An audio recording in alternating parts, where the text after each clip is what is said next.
Thanks to those joining me live and to those that'll be joining me on archive. I'm being joined by the one, the only G-Funk and the one, the only boxing conversation with Reggie Owens. What's going on, gentlemen? What's going on, G-Funk?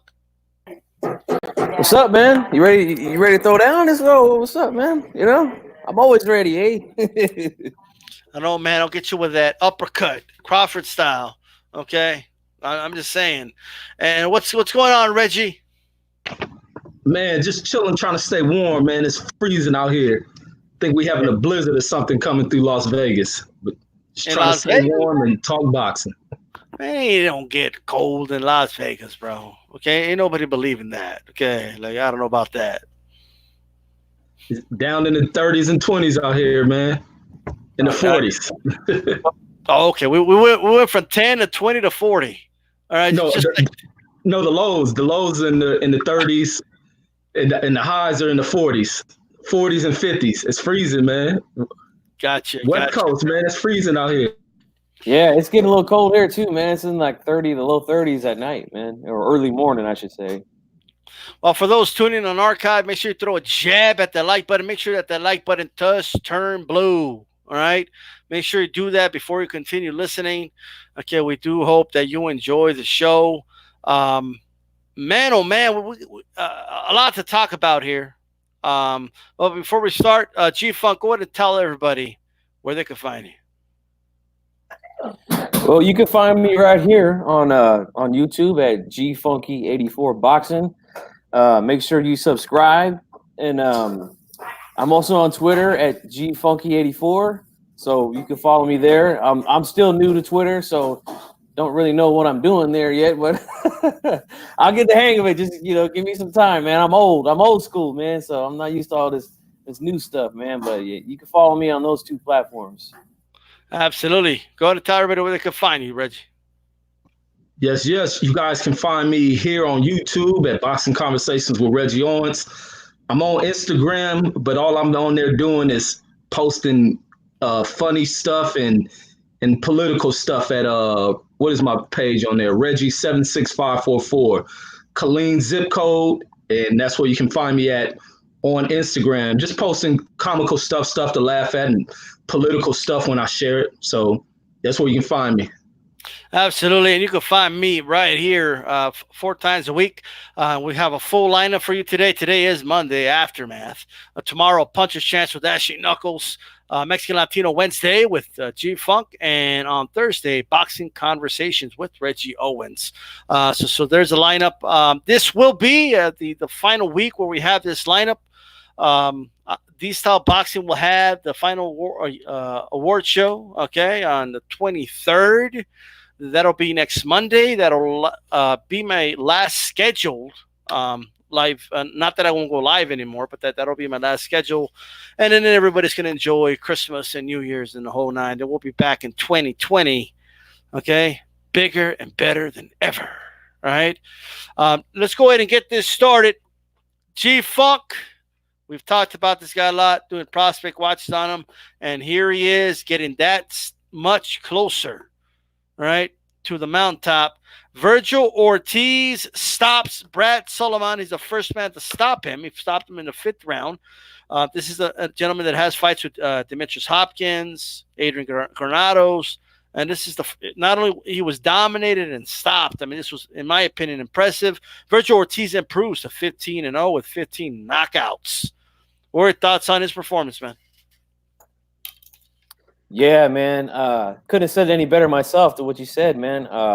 I really enjoyed the fight. I've had a good opportunity to watch this kid a lot of his fights. He's fought on some big undercards. I believe he fought on the Canelo Triple G rematch, and he's been just getting better and better every time I see him. And what I also like is that he's hard on himself.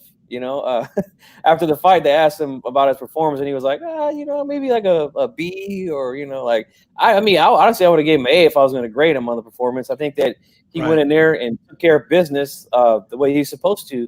We knew he was much better than this kid, Solomon, and we knew that he was most likely going to win, and he went in there and left no doubt about it. He went to go get this guy out of there, and that's what he did.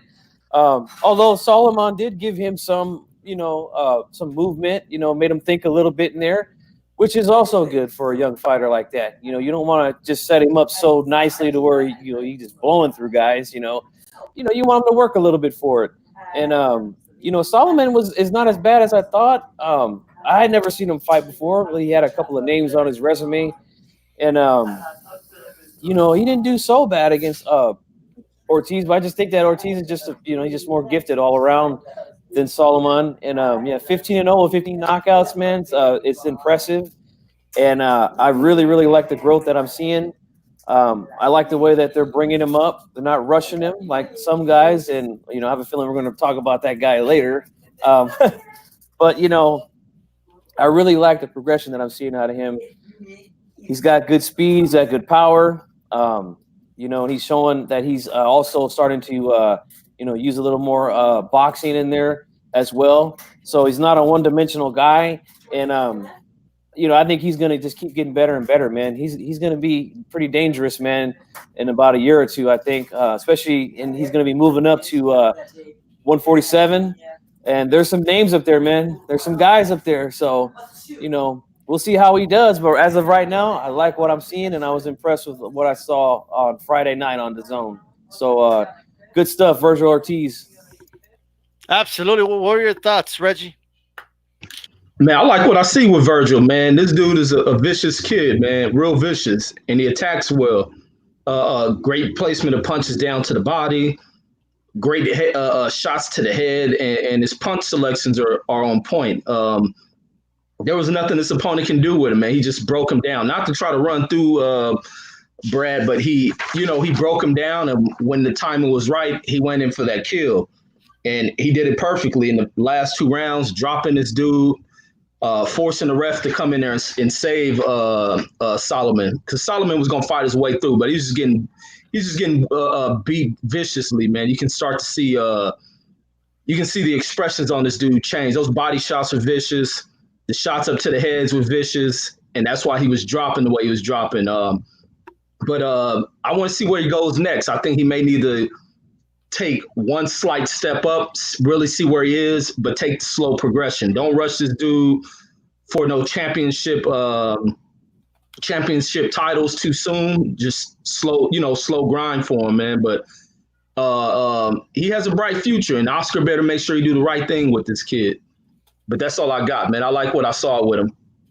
Absolutely, man. He looked really good. Dispatched them. It is time to go to the next level. We will see where his career, goes from here for sure. Next up, we don't want to talk here about. I mean, look, man. Okay. Mikey Garcia over the weekend, it was announced that he signed with Metro, right? And it looks like they're going to be doing a fight with Jesse Vargas. More than likely, that's what it's looking like. Reggie, what are your thoughts on Mikey Garcia making this decision and the potential fight with Jesse Vargas? Man, I don't know what to think, man. I guess it's his tune-up fight. I guess it's the easiest fight in the division to really see where he is. So that's the route that he went.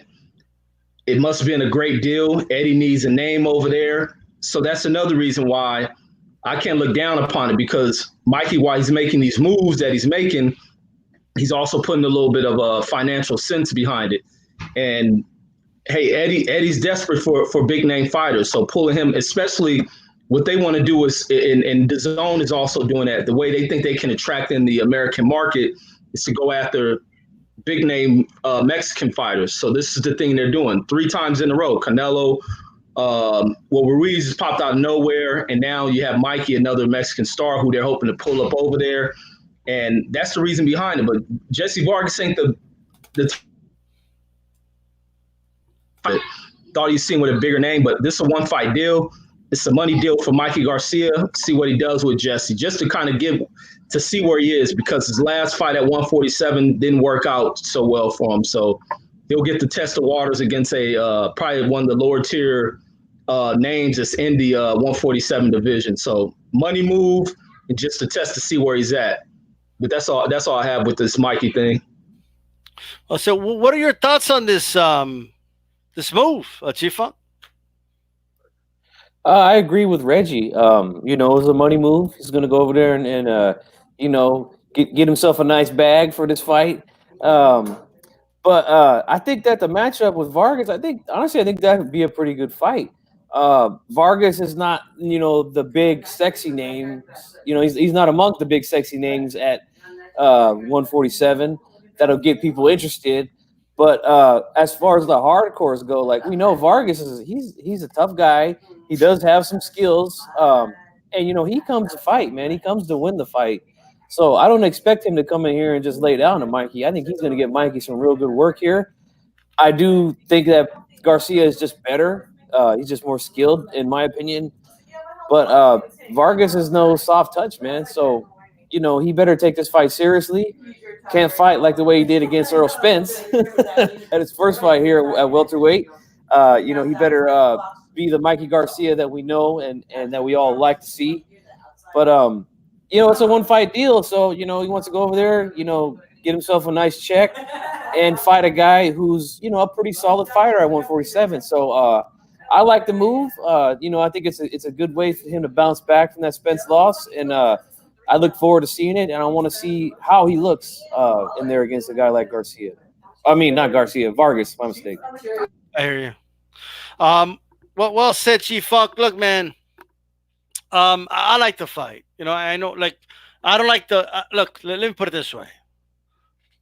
What I preferred for, you know, we got to look at it. It just depends where Mikey is going, right? If he's going to 140 pounds, then it's not that terrible of a move because you can have a lot of matchups, whether it's Prograis, whether it's Josh Taylor, whether it's Jose Ramirez. There's a lot of options for him on the zone. Assuming Top Rank will put Jose Ramirez back on the zone, they already have. But whether they work a deal to do the fight on ESPN, whatever the case is, it's not a terrible idea. But I don't have anything against the Jesse Vargas fight. I mean, the guy is coming off a loss. It's a pretty long layoff at this point. And Jesse Vargas is no slouch. You know what I mean? Jesse Vargas fought to a draw with Adrian Broner. You know, he's been around for a while. So that's just my thoughts on that. But let me go over the comments here really quick.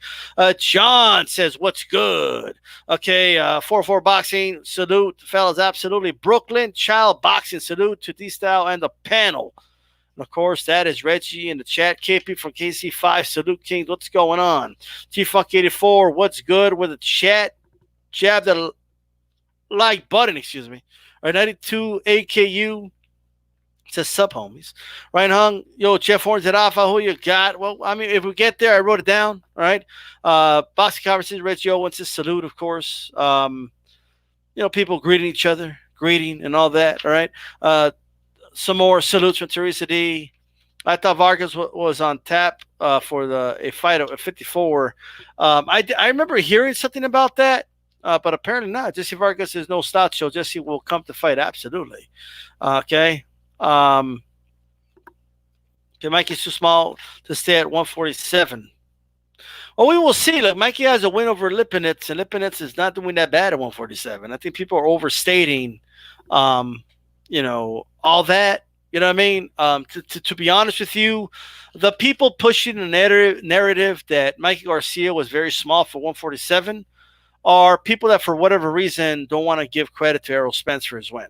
Okay, and you know, I'm just saying, like Mikey Garcia, like when people say, oh, Mikey Garcia was a 135 pounder and he jumped up 2 weight classes. Well, he had just fought between those 2 weight classes against Adrian Broner, and he beat Adrian Broner pretty convincingly. You could argue he beat Broner better than Pacquiao did. You know what I mean? And Broner's a former titleist at 147. He also has a win over Lipinets, right, who's not doing that bad right now. Okay, so that's all I want to say about that. Before we move on from this, do you guys, whether it's Reggie or G-Funk, have any final words about this? No, nothing? I agree with what you said about the Spence fight. Too often we see guys here, especially on YouTube, just don't want to give credit to guys who make other guys look bad, you know. It's unfortunate, man, but you know, you and I, D-Style, we've been around, and Reggie too. We've been around the block more than once, man. So we know how it works. But you know, Mikey, you know, I think if he doesn't look well here against Vargas, maybe it might be a good idea to move back down. Maybe he's just too small for the division, but we'll see, man. I'm looking forward to it, man. I really want to see it. That's not my point. 92 AKU. I know the fight was at 140. That's my point. People keep saying, "Oh, Errol Spence fought a lightweight." Like they're making it sound like this dude was fighting a lightweight and then jumped up to weight classes to fight Errol Spence. That's not what happened. Can 92 AKU just say, "Oh, okay, good point"? Can you just say that? Can we get that for 92 AKU? Some? All right, I'm just saying. All right. Look, man. Let's start with G-Funk here. Michael Conlan, man, he avenged his Olympic loss to Vladimir Nikitin, that Russian with only 3 pro fights anyway. But it was a guy that beat him at the Olympics, okay? What are your thoughts on that fight, man? Well, before I dig into that hellacious fight, I just want to give a shout out real quickly to Drew Brees. He just became the all-time leading touchdown king at the quarterback position, man. So shout out to him, man. To me, he's always been an underrated quarterback. He's always been in the shadows of the guys like Brady and Manning and Favre and, you know, those type of dudes. So I like that, man. But anyway, get back to boxing. Just thought I'd throw that out there real quick. But you know, that fight wasn't very interesting to me. You know, I kind of lost interest around Really? 3, 4. Yeah, I don't know, man. It just didn't do it for me. You know, I'm glad that the guy got his revenge or redemption, I guess, from the loss in the Olympics because, you know, that could do a lot to some fighters, man. You know, the Olympics is a big deal to a lot of these young kids that, you know, they dream of fighting for their country and medaling at least, you know what I'm saying? And, Right. you know, he felt he got robbed and, you know, we seen the picture of him, you know, giving the finger to the judges on the way out of the ring. Yes. And, you know, I'm sure it felt really good for him to get that W against the guy we felt he beat and that he deserved his gold medal or whatever. Was it a gold medal fight or was it just a regular? I don't know. It was just I don't even think I think that the Russian ended up winning the bronze, but no, it was but it was in the Olympics. Yeah, I mean, from what I saw, I thought he definitely won the fight. I felt that towards the end of the fight, to me, it looked like he was trying to, you know, send a message to the guy, like, you're just not on my level. Like, I seen him, you know, looking like he was trying to stop this dude. But that Russian guy looked, you know, he's pretty big, pretty tough. And just like most Russian fighters, man, they're big, tough guys, man. They're very durable.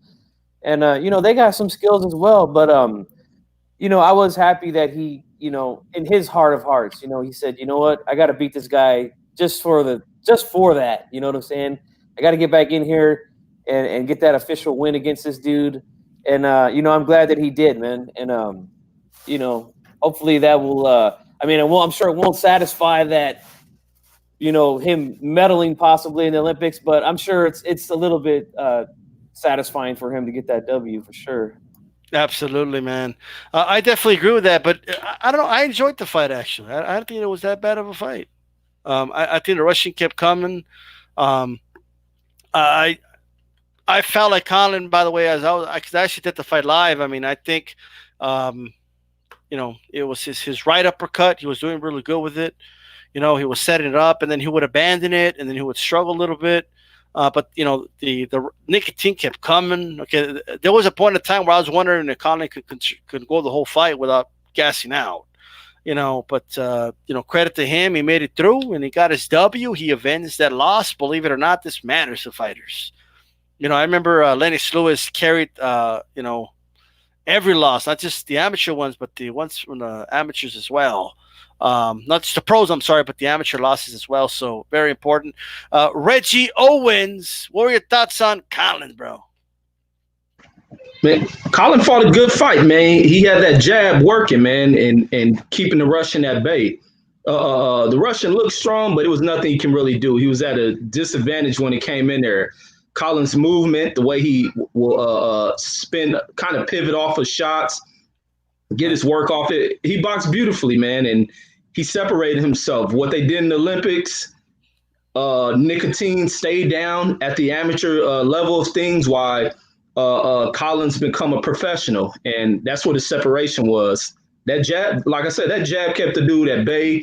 When he worked on the inside, he ripped on the Russian dude. I think he probably fought the Russian better than the Russian fought on the inside. But I thought he was getting tired, man. It looked like his arms started to fatigue. He was using that jab so much. I thought it would be momentum shift at some point, but it was really, it still kind of ended up being the same thing. He fought better on the inside when he, I think the arms got tired from using that jab so much, so he had to bring it on the inside, and he fought good. I think he won all around in this fight. I don't think when I was looking at it, because I didn't score because I was doing stuff at the time, but watching it, I think I couldn't see the Russian winning nothing but 2 rounds or something like that. So I was real impressed with what I seen with Conlan, and seeing that he avenged this at the professional realm of the sport. But the Russian dude stayed in the amateur system too long. What, he like 33, 3 fights? So I don't know how long he'll stay in this thing. But if Conlan was able to keep him at bay, it's other professionals who'll do the same thing to him. But that's all I have with that one. I agree with that, man. And look, 404 Boxing just made a good point, and why I brought up Lipinets. Lipinets moved up to 147 and beat Lamont Peterson. Okay, Lamont Peterson retired after that fight, right? So Mikey, like it says there, beat and drop Lipinets, right? Like, you guys just got to give Spence credit for that win. Like it's time. Just give him credit for the win. Like I don't know what it is that they just can't give him credit for that victory. Like, you have to admit, guys, that when people say something like, "Oh, Spence fought a guy that moved up 2 weight classes to fight him," is, first of all, it's factually incorrect. That's not a factual statement. Okay? Like, I just told you, look up at what weight he fought Adrian Broner. Okay? Look that up. In fact, if I could get a fact check on that, somebody could look it up right now. Okay? And then he fought Lipinets at 140. And at the time, people were saying, "Oh, Lipinets is a monster," and all that, right? And when Mikey Garcia beat him, right, there was people predicting that Lipinets was going to stop Garcia. That didn't happen, right? And then people were like, "Well, maybe Lipinets," and then Lipinets moves up to 147, beats Lamont Peterson. I mean, I'm just saying, okay? Just give the guy, just give him credit for the win. It's not that hard to do. What I was hearing also, man, is people, especially I was at a fight party when I watched that fight, and instead of giving Spence the credit for beating Garcia the way he did, I kept hearing this: "Damn, man, Mikey went 12 with Spence, bro, and he didn't even drop him." Like, wow. I was like, guys, he got his ass kicked. All right, like, let's just stop it. Yeah, that's crazy, bro. Like, you know what I mean?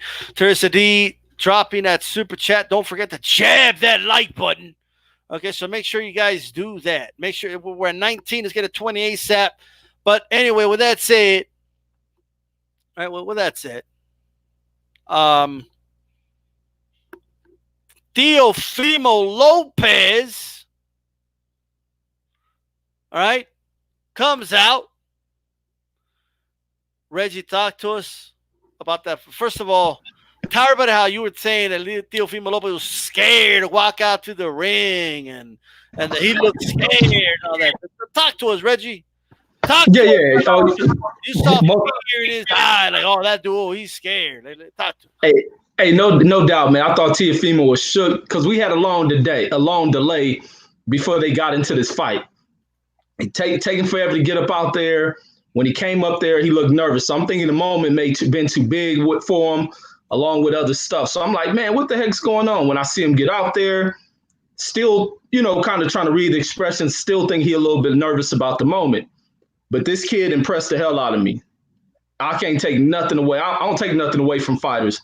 When they do their thing, I give them their credit. So I thought he was going to go out here and it was going to be experience to outshine youth. And it didn't work out this way. And it's also because mistakes that Commey makes as well. And this young kid capitalized on it. But going in that first round, man, I thought Commey boxed well. He utilized the jab, maintained his distance. Teofimo had a nice jab as well, man. Both of them catch each other with jabs, and I seen when Teofimo hit Lipinets. I mean, not Lipinets. I'm looking at this chat, the Lipinets name in the chat. But when he hit Commey coming forward, it stops Commey in his tracks. So I'm like, dang, this kid's jab got some thump on it. Because I thought if Teofimo, who relies on his power, if his power didn't have an effect on Commey was just going to work him. And once I seen that jab hit him and it caused a little slight stop in the tracks and the reaction, I said, oh, we got a power problem in this one. So, but Commey still stay on the outside. He didn't do all that crazy exchanging that he does like he did in the Robert Easter fight. He maintained the distance. Now, Teofimo had that little look of nervousness on his face in that first round, but it was him trying to get comfortable and relax inside the fight. The moment is huge as hell. It's a hometown fight with a title on the line, so I can understand the nerves. Going in that second round, Commey comes out there feeling confident, thought he can continue with what he was working with when it came to that jab, maintaining and trying to outbox Teofimo. But once he moved in, Teofimo caught him with a jab before he even got hurt. Teofimo thumped him with another one of those jabs that kind of like staggered him. It wobbled him a little bit. Teofimo didn't pounce on him. He stayed patient. Once Commey tried to go on the inside, and like you were stating, you was making a statement about what Commey was messing up on, is he'll take those little kind of centimeter steps back, pulling himself out of distance and then trying to throw. And when he go on the inside and engage with him, he's throwing these wide shots like I stated, that this would be the opportunity he can get countered because he likes to get wild. He tried to go in there and get wild with the younger fighter whose punch was a little bit on the spot and by milliseconds was on the spot, and that's all it took. But plus, the way Commey was throwing it, he left all this open, man, and Teofimo's punch being sat down on, it hit that jaw, man. This dude, I was like, God damn, the power was real, but I seen the power was real when he landed a couple of those jabs. But to land a hook like that, man, ain't no way Commey was standing up. But like a true damn warrior, Commey got to his damn feet. Commey got back to them feet, tried to battle it out, and Teofimo, smelling blood, he did what a true warrior is supposed to do as well. And he ended the night. He ended this night on a night I counted him out. So I'm impressed by it. I got to give him, he proved my ass wrong. So I got to give him his props and start believing in what he does. So that's how I seen it. But great work from Teofimo, no doubt. Yeah. 503 line just said, I told your ass, Reggie, deal with square business. Right. Right? That's what he just said. He told you, and Reggie was like, oh, he's looking scared. Okay, Reggie was saying that they were on commercials like, these commercials are running long because Teofimo doesn't want to come out of his locker, he said. That's what you said. Like come on, bro. I'm just saying. Like Reggie thought like Theo was going to like pee on his pants, having a mental breakdown, okay? Like, oh, this is crazy shit. His name's not Anthony Joshua, bro. All right, this ain't gonna happen to Teofimo Lopez. I'm just saying, bro. All right, but it's all right. It's all right. Let me tell you guys something. All right. Well, first go ahead, and then I'll go ahead, G Funk. Tell us, how you saw this and all that. Well, I thought it was a great performance by Teofimo Lopez. I did predict him winning. I thought the fight was going to go 12. Commey has been a guy who's shown that he's very durable, very resilient, tough. I mean, all the things you could think of, man. He's a tough guy, man. He's a tough SOB, man. That's for sure.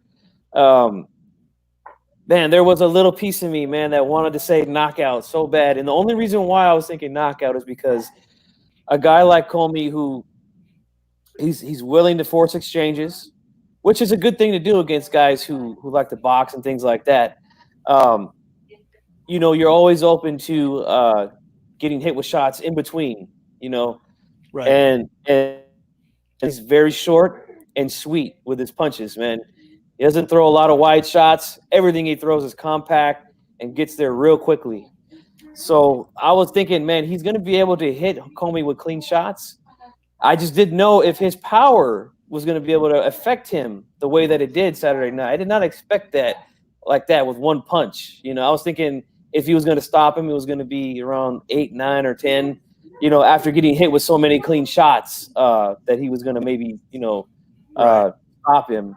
Did not expect to see a one punch knockdown like that and pretty much knock out. Because I mean, I think he was done after that right hand landed. But I agree with what Reggie said about that first round. I thought Commey did win that first round. He looked well prepared. He looked sharp, and he looked a lot faster than from the last time I seen him. He was actually matching speed with Teofimo with the jab. They were both landing the jab. They're both right there on each other with that jab. And Commey did land some good counter shots on Lopez. I think he landed a nice right hand over the top of one of those jabs from Lopez. Looked like it hit him right in the throat. And, Lopez took it well. And he came out and, did some good feints, which is what I thought he didn't do in the first round. He didn't throw enough feints, I think, to set up his power shot. Around, I seen him doing more feinting to the body. And, that could kind of throw a guy off like Commey, who throws a lot of shots. And he was also looking to counter. So when you could get a guy to react to your feints that way, then you can open him up for shots up top. Yeah. And, that's kind of what happened there because he just thrown a shot to the body. And then, again, he dipped low on him to feint to the body. And then he came up top with the right hand. And they were actually both throwing right hands. But Lopez's was shorter, and it got there first. And Commey never fully recovered from it. But, man, that dude is strong. I mean, he was in so much shape that them legs did not want to let him go down. I mean, he got hit with that right hand. You could tell that he was buzzed and hurt. But, man, those legs were doing all they could to keep his ass up, man. He's a tough dude, man. And, he got up. He just couldn't fire any shots back. He was just overwhelmed against the ropes. And I think it was a good stoppage. He got hit with at least, 7 or 8 punches against those ropes and wasn't returning fire. So I think at that point, it's a good stoppage by the referee. There's no need to take unnecessary shots like that. But, I think Commey can bounce back. He's a really good fighter, man. I think he can bounce back at that division. And I'm excited for Lopez, man. I think he's the real deal. His power is just, man, he's got power. This guy, I think, could knock anybody out in that division if he lands flush, man. Because Commey's never been stopped like this, man. This has never happened to him. And this was his step up, his big step up. And he showed out, man. And congratulations to him. And we'll see, man, if he gets the Matrix next, man. We'll talk about. I'm sure we'll talk about that in a little bit. But congratulations to Lopez. Great performance, man. Yeah, check it out, man. Okay, check it out. Okay, first of all, I agree. I had Commey winning the first round. I liked the jab. But I did notice something, and every time Theo would throw a jab or any type of lead punch, every single time Commey would bounce, and it was always a 2 bounce. Either he went back twice, or he went one back and one forward. And every time he went forward, he will load up and throw, almost every time. Okay, now, and if you watch that exchange, if you want to call it that, it wasn't really an exchange, but they both threw. Okay, both guys, it was a duel, you know what I mean, with the 6 shooters, and bam, one guy got there first, And what happened was, he bounced back one time, bounced forward again, loaded, and then threw, right? So it's quick, as far as Commey. Lopez timed it to where he bounced back, bounced forward. Lopez is already throwing the punch, guys, at that point, right? And it's a split second, but that's boxing is a game of inches. You know what I mean? Boxing is a game of milliseconds. And that moment to load, Lopez already unleashed that punch. And that's why the one guy connected over the other guy. And I think it was a great counter by Lopez, man.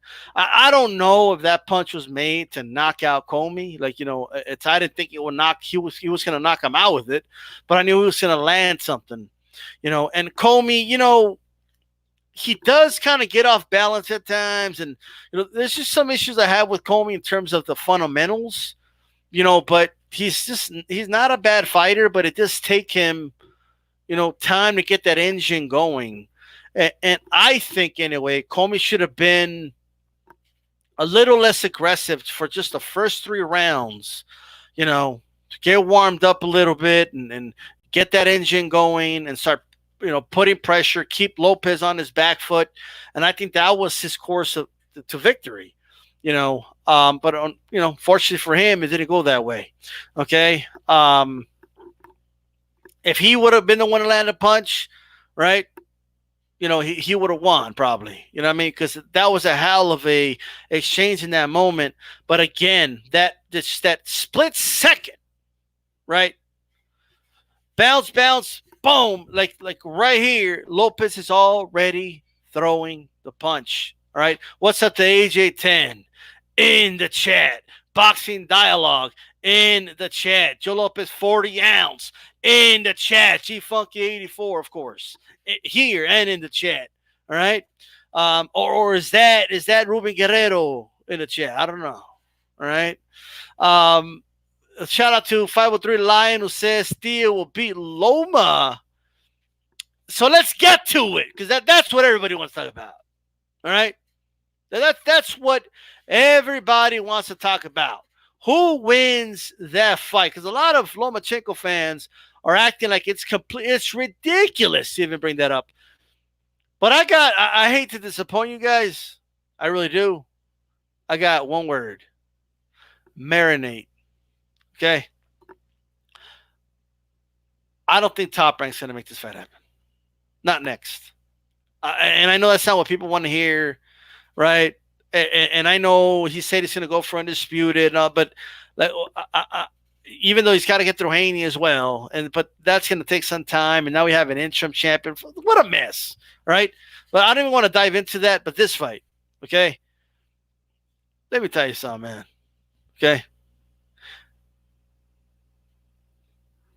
I'm not saying I would pick Teofimo Lopez to win, but the arrogance on some people acting like he doesn't have a chance, you're out of your mind, bro.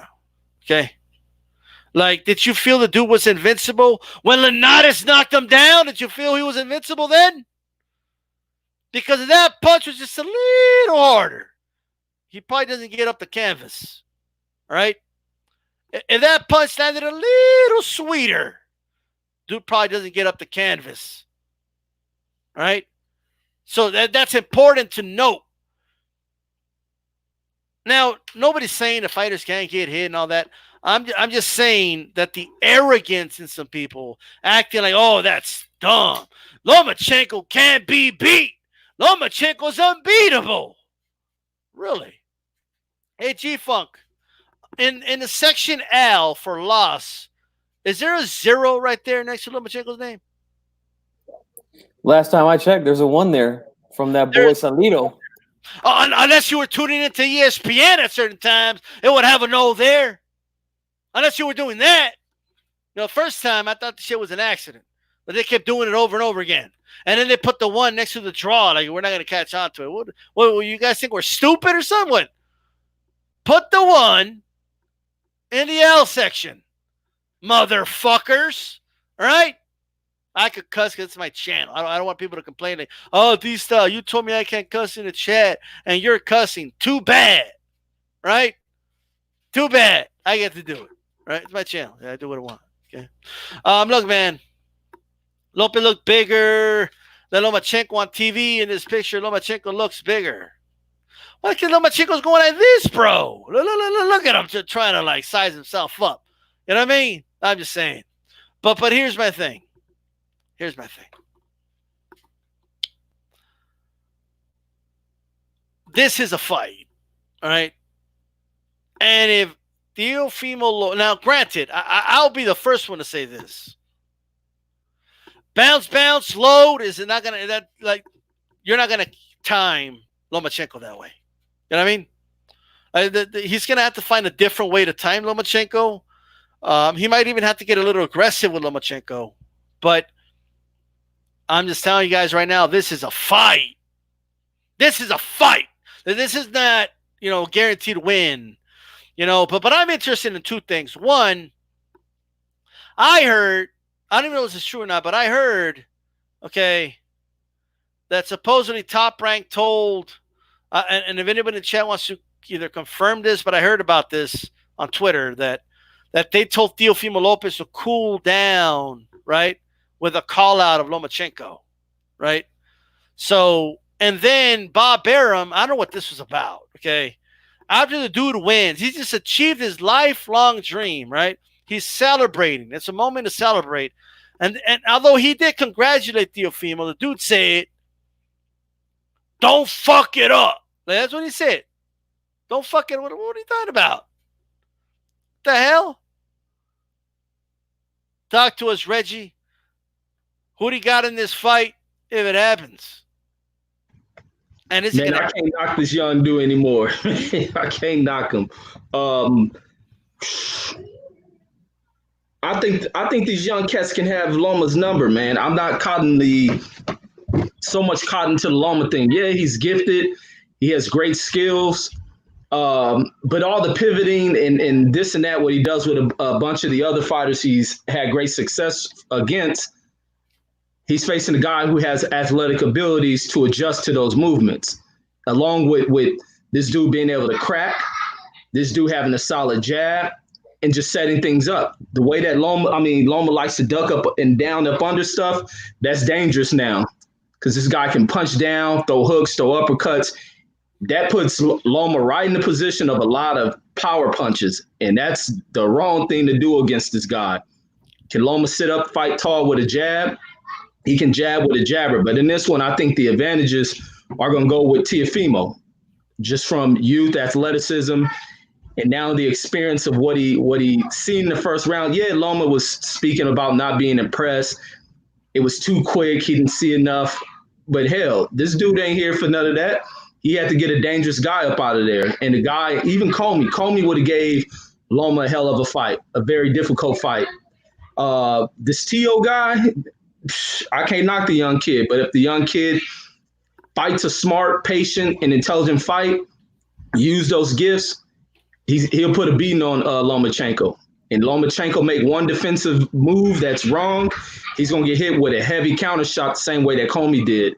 And we've seen Loma put on his ass against a fighter at this division already. And I think the punches that Teo will hit him with have a greater impact than what he was hit with that put him on his back. Even in the last fight, you've seen him get touched a little bit. So all the movement and stuff with these younger fighters, they have the athleticism to adjust to that. And it's just pivoting with this guy. We've seen Pedraza do that. Pedraza, all you have to do to figure that thing out is just pivot with him. So a lot of the Rubik's cubing to Loma is being figured out by young talent. So I'm gonna have to go with Teo in this one. I can't count Loma out neither. But I'm gonna rock with Teofimo since I doubted him and he impressed the way he did. Absolutely. Let me go ahead and read over some of his comments before I go to G-Funk. Of course, AJ10 arrived. Okay. AJ10 says, I think Lomachenko is a special featherweight, but he is not hands down the best lightweight. 92 AKU, man, I got Loma till this day. Okay, Boxing Dialogue, the fight has to happen next. I would think so. The fight is 100% happening. Bob is ready for young Latin stars. 92 AKU. Boxing Dialogue, Teofimo may not be able to make 135 for much too long. He's not even that tall, bro. I think if he stays disciplined in the ring and in the gym, I think he'll be fine. But I don't know. Loma's a franchise champion. He should fight all these young bucks coming up. He should fight everybody, says Andrew Charles. I want everybody to fight everybody. Okay, Tank, Theo, Haney, 135 is fire to 92 AKU. I agree with that. Okay, however, these guys got to fight each other. That's the important thing. If they fight each other, I agree with you 100%. Go ahead, G-Funk. Man, I'm not ready to make a prediction yet.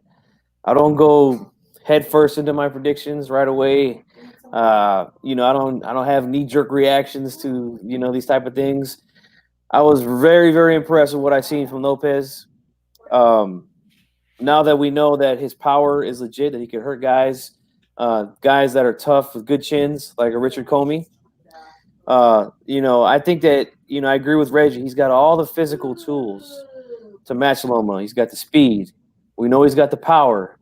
He's quick. I mean, that left hook, man, there was a left hook he landed against Richard Commey. I want to say maybe 10 to 15 seconds before he landed that right hand that pretty much ended the fight. I mean, that left hook that he has is super quick, man, and it's real short. And, I think that he has the tools to beat Loma. But I think that for Lopez, I don't think that those physical tools are what's the key to victory here. I think that if the fight happens next, it's more of a mental thing with Lopez. Will he be able to stay mentally locked in to his game plan if Loma starts to adapt to what he's doing? I think that's going to be the big key for Lopez in this fight. Will he be able to stay mentally strong in there against Loma? Because we know Loma can frustrate guys, So that's the biggest key to victory for Lopez. I think he can match him as far as speed, power, boxing ability. But again, it's the mental thing that I think he'll have to stay very, very strong in there. And if he can do it, I do give him a shot to beat Loma, because Loma, again, hasn't looked like the same Loma that we've seen early in his career, especially now that he's moving up in weight. He's getting a little older. He's getting hit a lot more. And like you said, Linares put him on his ass. And Linares is a guy who matched him as far as speed goes. So he was able to touch him in between some of those shots. And that's exactly what happened to him when he knocked him down. They were both in the middle of a punch, and Linares has got there first.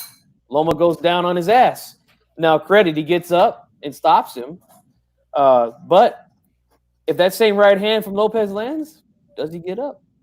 We don't know. We'll have to see. Because now we know Lopez's power is for real. It's the real deal, man. I don't know, man. I think I agree with you, D-Style, on the. Not that I'm trying to avoid the fight. If it happens, it happens. I'm all for it. But I think that if they want to utilize these guys, and they could probably get it done, maybe the end of the year of 2020. But I'll take it if it happens next in April, like they're saying. It doesn't matter to me. But man, we'll see, man. But I'm not ready to. I haven't really broke it down and think about it. But I just think that the key to victory for Lopez is the mental thing. I hear you, man. Agent 10 says they will not fight next. Quote, don't mess with my money, unquote, Bob Arum. Okay. Andrew Charles says, even if he lost, no shame in losing, to quote, the greatest boxer ever in the history of boxing, right? Okay. Agent 10, Loma is not a star, and he's not going to be one, Bob. To know that, Dio can be. I'm not sure what you're saying, but all right. Oh, man. I want to ask you guys something. Okay. I want to ask G-Funk, and I want to ask Reggie. Did you guys know that this is like, yesterday, but even today as well, it is a glorious day. You know what I mean? Did you guys know that? Reggie looks confused. Yeah. What are you talking about? Yeah. Like, Reggie didn't even know what the hell's going on. Like, I don't know what you're talking about. I've been seeing it in your super chats today. Yeah. It is a glorious day. So let me just bring this up here really quick. Before I bring this up, really quick. What happens first? Teofimo Lopez against Lomachenko, right? Or, let's see. I'm trying to think of a fight here that's kind of in the air. Or Crawford versus anyone in the PBC. G-Funk, what happens first?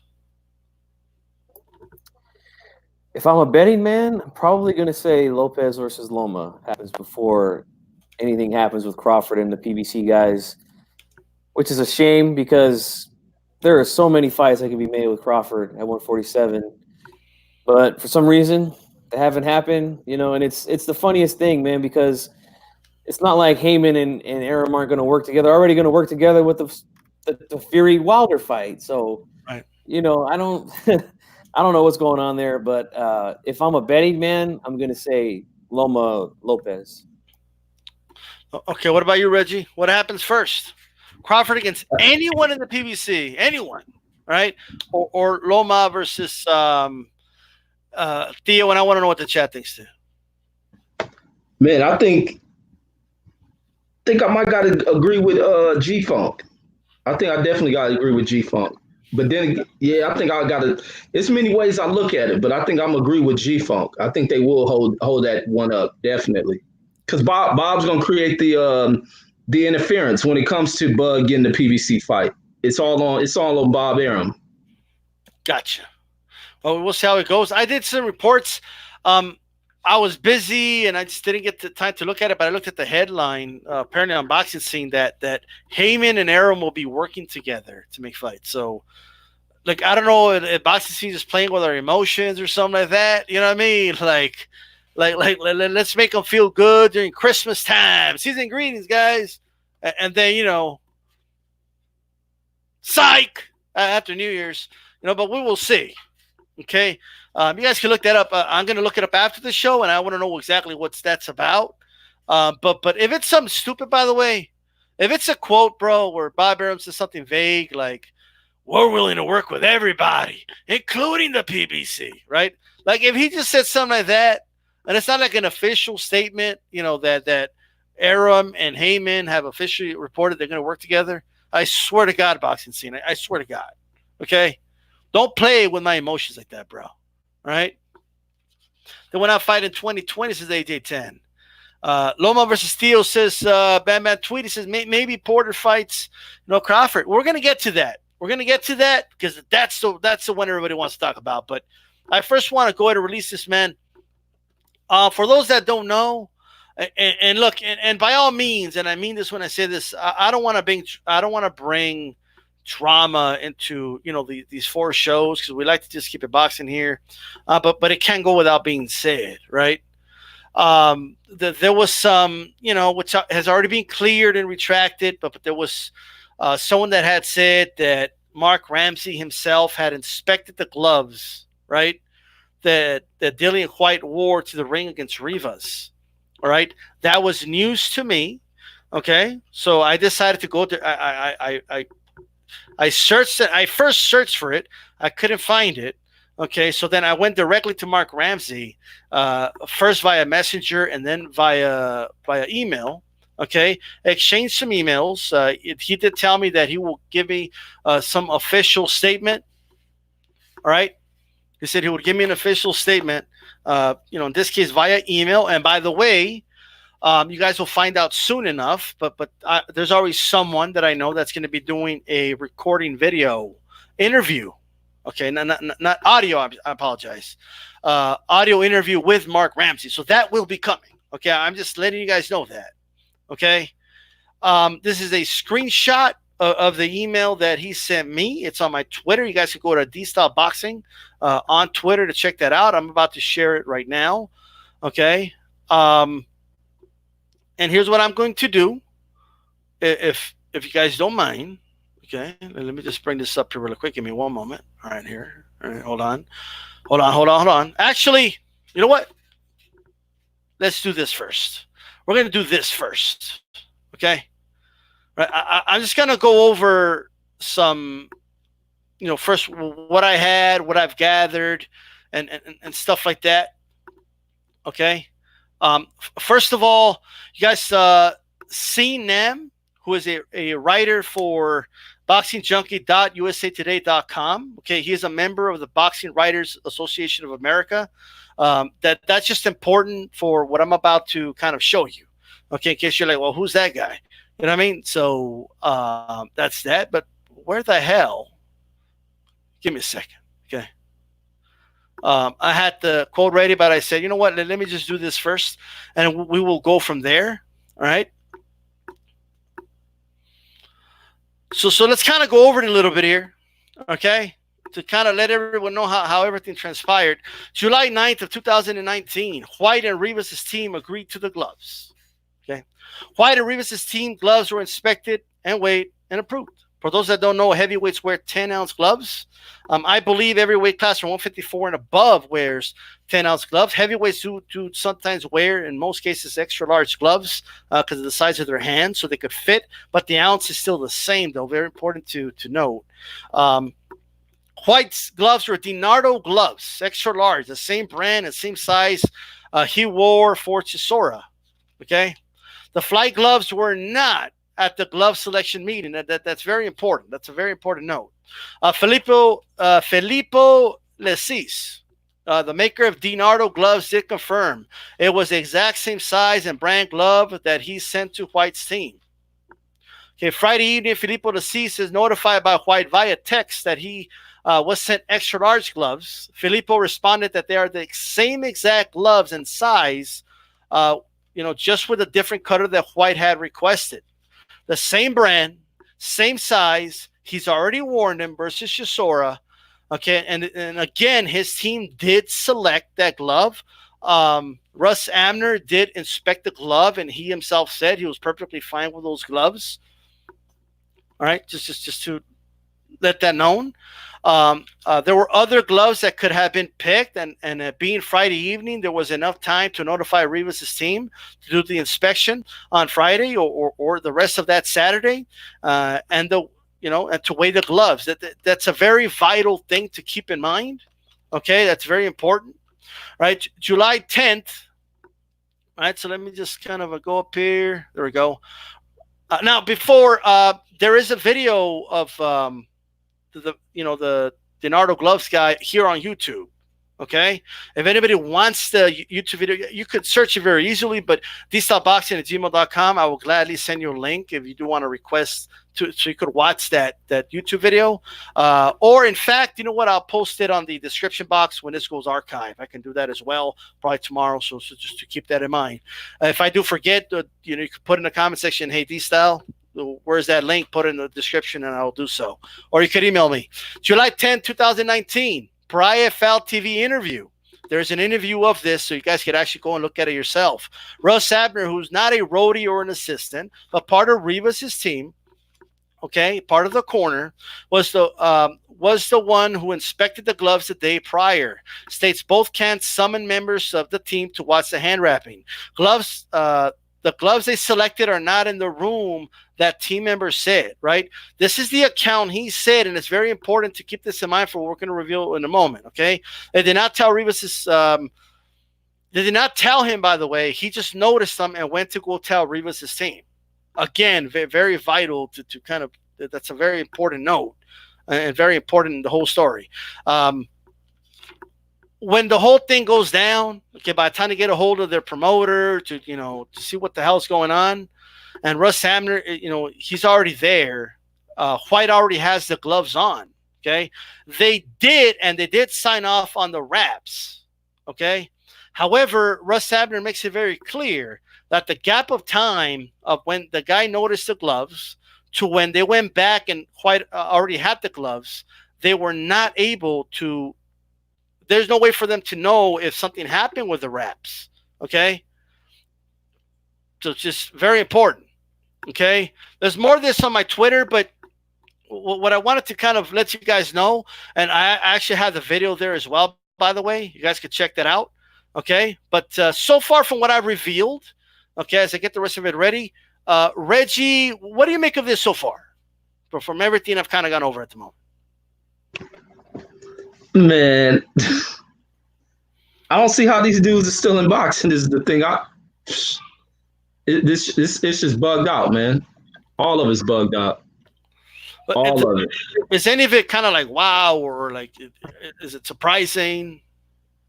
No, it's kind of right in line with what we've been speaking about when you first heard about it. So okay, what do you make of it, G-Funk? Well, what are your thoughts so far?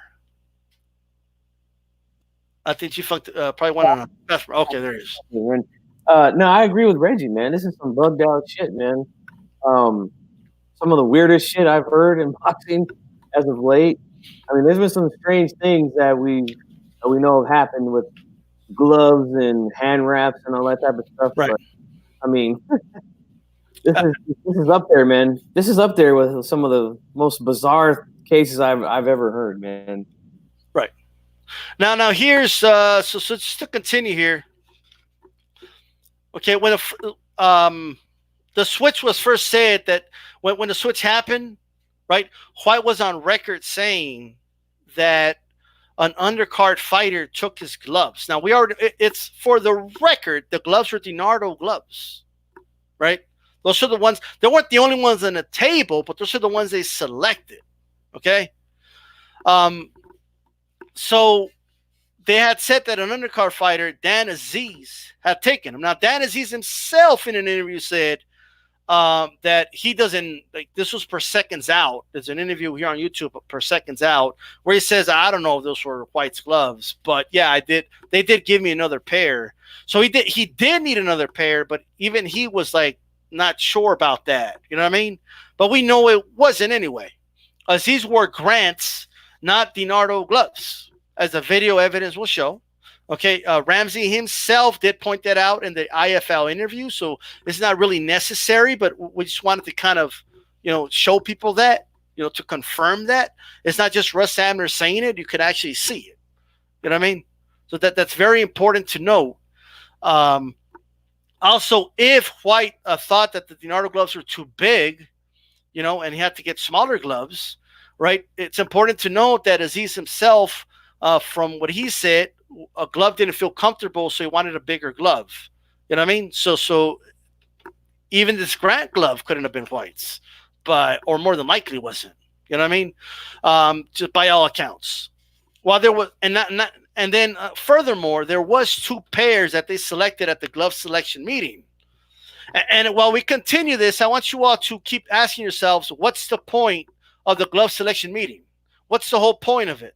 And I want you to keep asking yourself that as we continue, right? While there was two pairs that each team agrees to, even if the undercard fighter was given one pair, which we can confirm that that's not true, there is a second set of gloves that he could have worn. If Whyte knew all along that he was not going to wear those gloves, why say that the undercard fighter took them?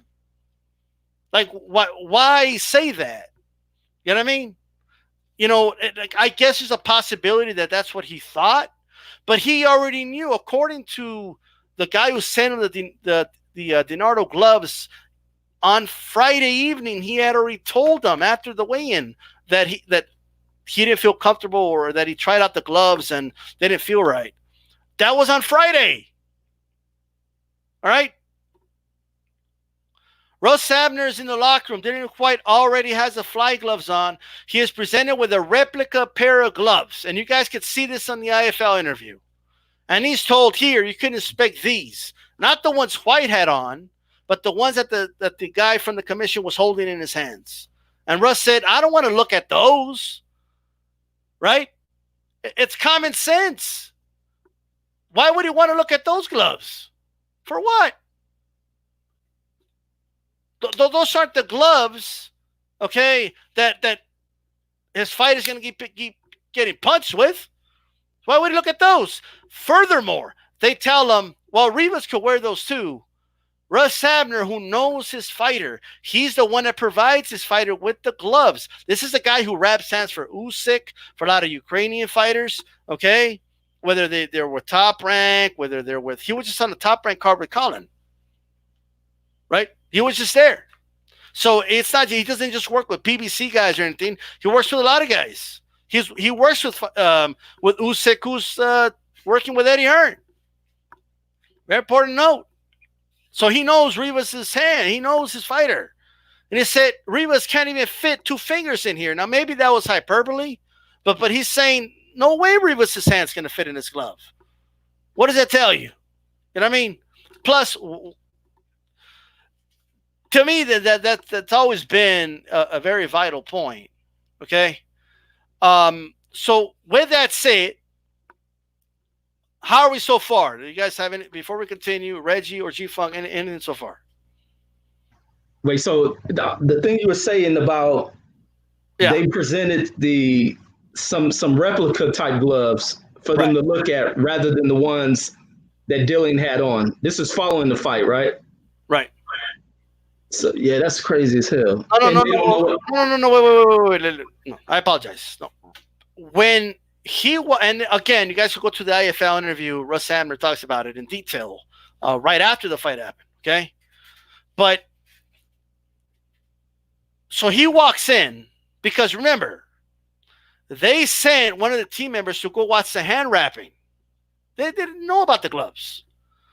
A member of Rivas' team saw the fly gloves, right? Not the DiNardo gloves that they agreed to.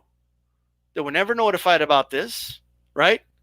And then, a day later, Whyte is saying, oh, no, because an undercard fighter took my gloves by accident, right? Or they gave him my gloves by accident. Well, that guy wore Grants, so he didn't wear DiNardo gloves. So you have to ask yourself, why did they say that? Why would Whyte say that? Okay, and especially if what the guy who sent the DiNardo gloves says is true, that Whyte texted him on Friday with his grievance about the gloves. Okay? Very important. All right? That's 24 hours before, guys. Practically. So by the time Russ Hammers goes there, see, well, what's going on here? He already has the gloves on. Okay? Whyte. He already has the gloves on. And he's saying, let me inspect, take them off, and let me look at them. Right? And they said, no. It's too late. Right? That's what happened. Right? And then, but they presented him with some replica gloves and said, look at these. That's what happened. You guys can look at that on the IFL interview, okay? Now, remember that that writer I spoke about, right? Who had spoken to Ramsey again right after the fight. Now, is there a contradiction with the story, right? Did he say something different? Did he recall something different? Okay? So this is what he put out. This is what he tweeted out, okay? All right. And he says, let me see if I could get this over here. The following, this is the full thing.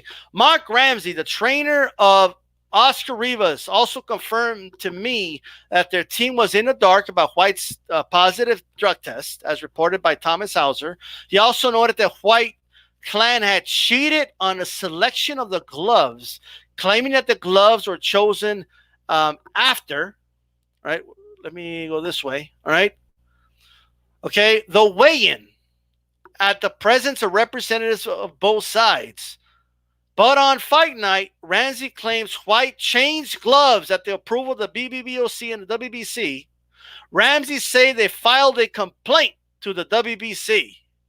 Right? So very important to note that. Okay? Let me see if I can get this thing over here. Hold on. God damn, bro. Hold on, no. I'm all over the place here.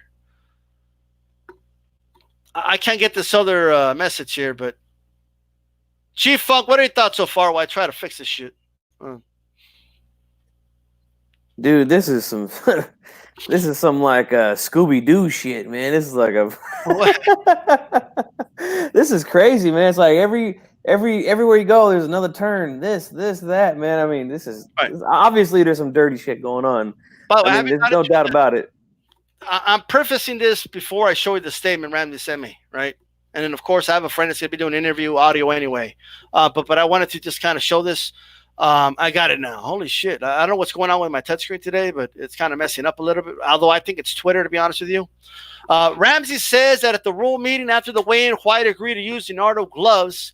He ended up fighting with fly gloves. Ramsey first discovered this when he had one of his team members go to the dressing room to monitor Whyte getting his hands taped up. Right? So it does match the story of Russ Hamner. Like it matches the story. There's no, misconstrue here. And what's important to note is that they filed a complaint to the WBC. Right? They didn't know about the positive test yet. So they didn't know that until after the fight. So we know the complaint wasn't about that. Right? They filed a complaint to the WBC because of this. That's why they filed the complaint. All right? Now all this, okay, I already knew 99% of this. The one thing I didn't know, all right, was that he had already warned that same sized glove and type of glove in the Chisora fight. And he obviously liked the gloves because he requested them, and they selected those for this fight. Okay? So before I show the official statement, Reggie, what do you think, man? No, still the same thing. Still the same thing. Bunch of hidden BS. But the thing with the reporting this to the WBC, did the WBC knew about the failed test? And I wonder why the WBC didn't bring that up to them when they filed the report. Well, here's my thing. I'm looking more into the failed testing. Something else was told to me today that, if true, is very damning. Okay. However, I need to confirm if it's true. So I don't want to dive too much into the testing. You know what I mean?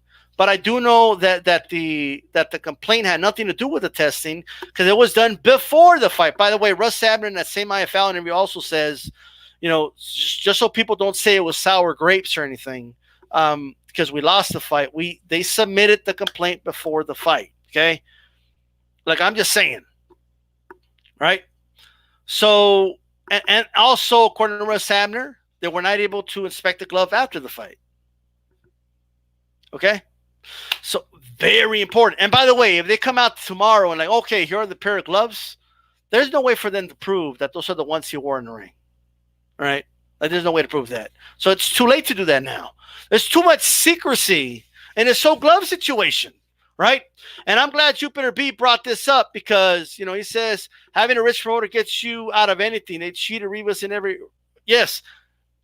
Lennox Lewis, they asked him about this. Okay. I can't over the top of my head if anybody could remember the name of the interview, but they or who interviewed him, but they asked him about this. And he said that, when you have the name promoter, you get away with things like that.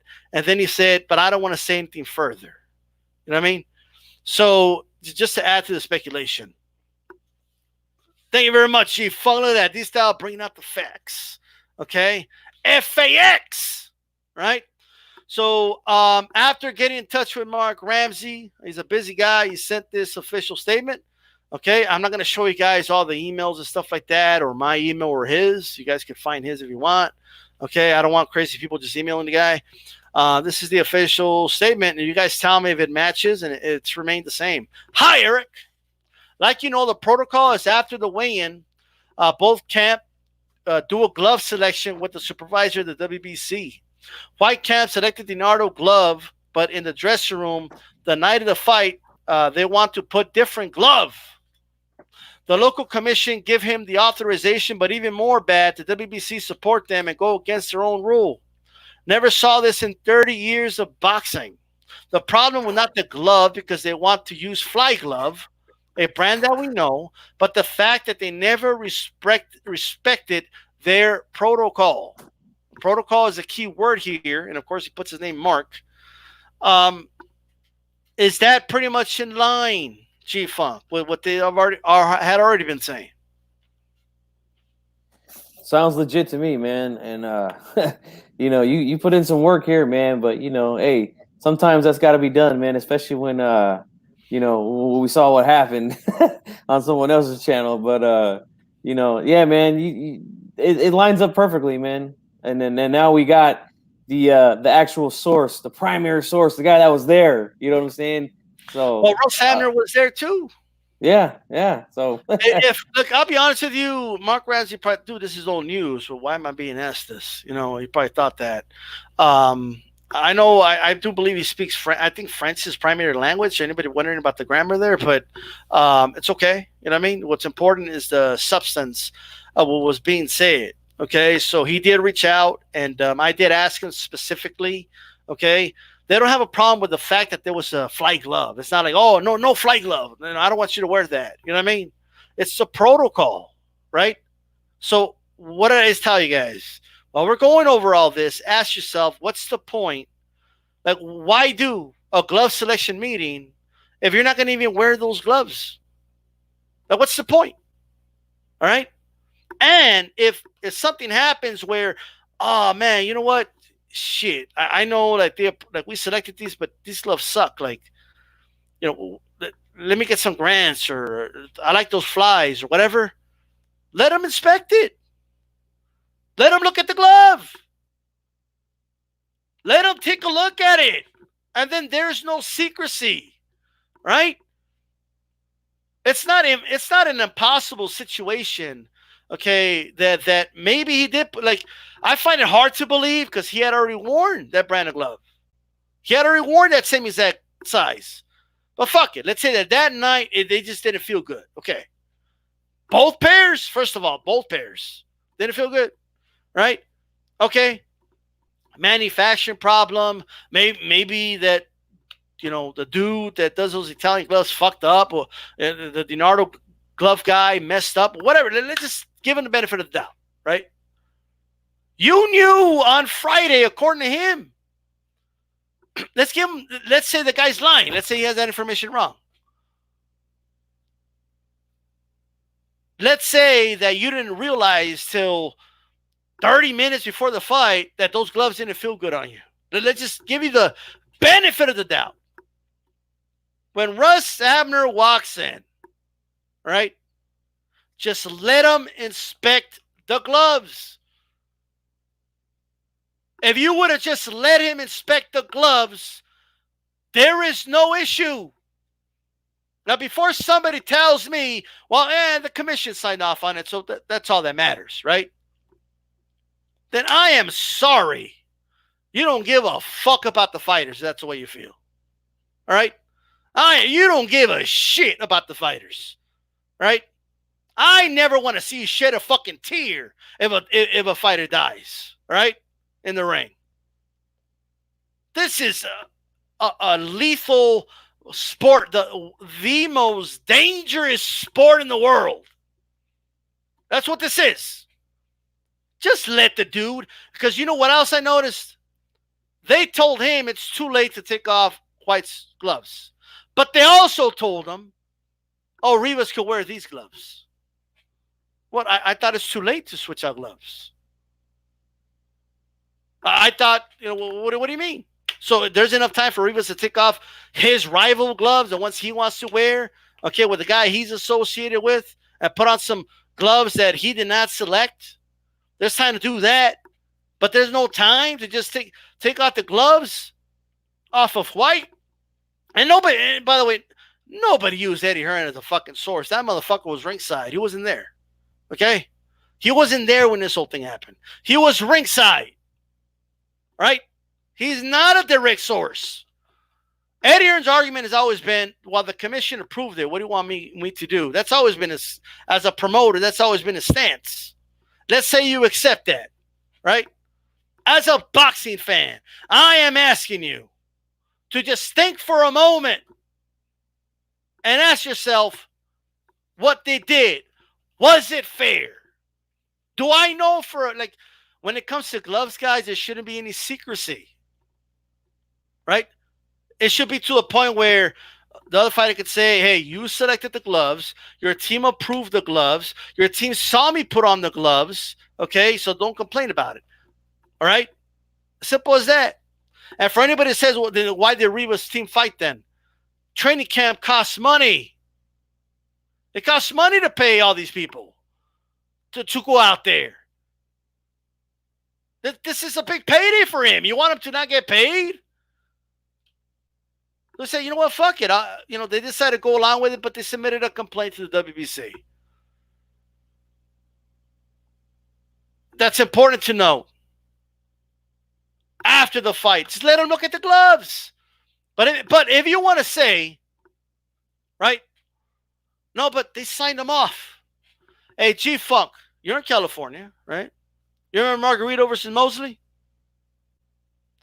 The State Athletic Commission signed off on the wraps. But how did they catch the guy? Wasn't it the trainer, right? Nassim Richardson? Yes. Yeah. Right. Did the same thing against Trinidad Hopkins, even though that was a different situation. But the trainer caught him, man. Yes. Right. Resto Collins. Resto was the official winner. They signed off on the gloves. The fight happened. He was the winner. If you go now, it's a no contest. All right? Or I believe it was a no contest. So the only reason they found out, the dude's dad went to congratulate the assaulter. All right? He went to congratulate him, and he felt the glove. And noticed there's not a lot of padding in this shit. It's the only reason. And with a history like that in the sport of boxing, you're not going to allow the man who's one of their responsibilities is to wrap his fighter's gloves. He's the one that handles the glove situation for his fighter. He's the one that was sent to check those gloves, that help inspect those gloves at the meeting. You don't give that man an opportunity to just look at them quick. Not even that. If let me tell you something, man. If that doesn't smell fishy to you, I don't even know what to tell you. Okay? And this is the information that's been released. No other information has been released about this, okay? It's not true that one of Rivas' team signed off on the gloves and looked at them and okayed them and all that, okay? It's not true.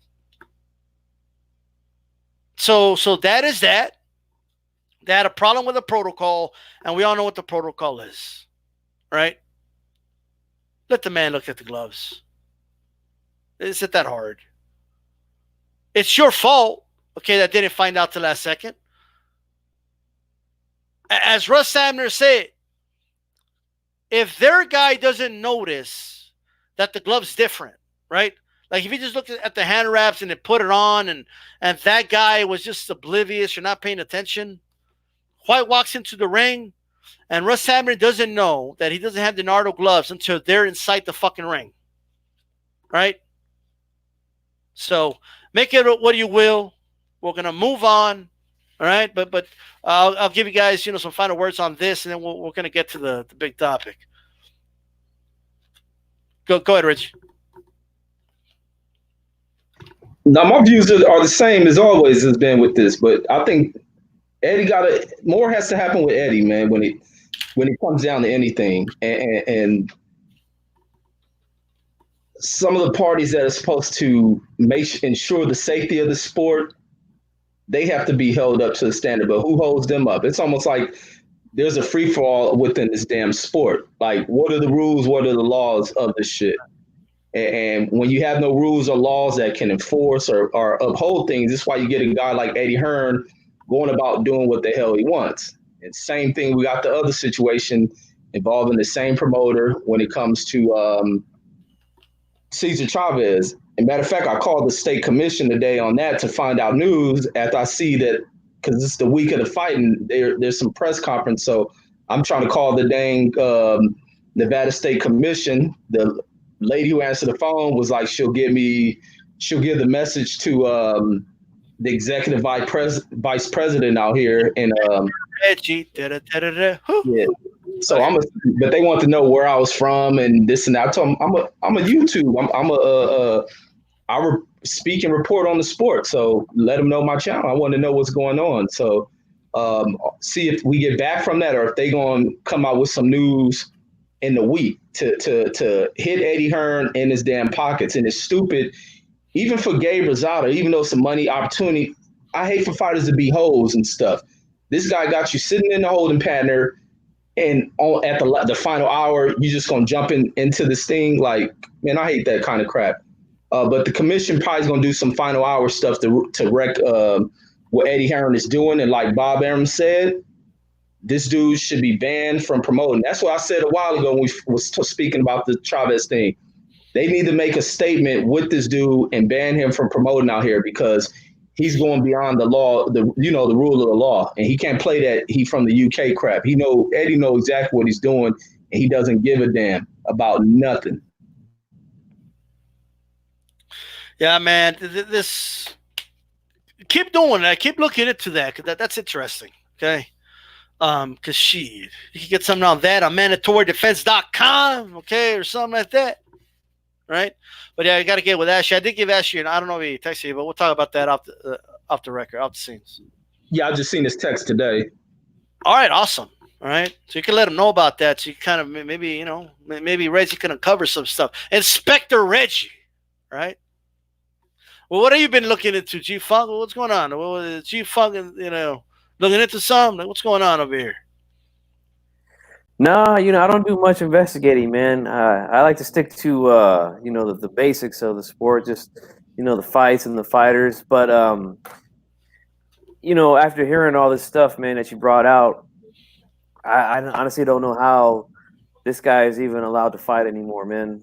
I mean, that's just crazy.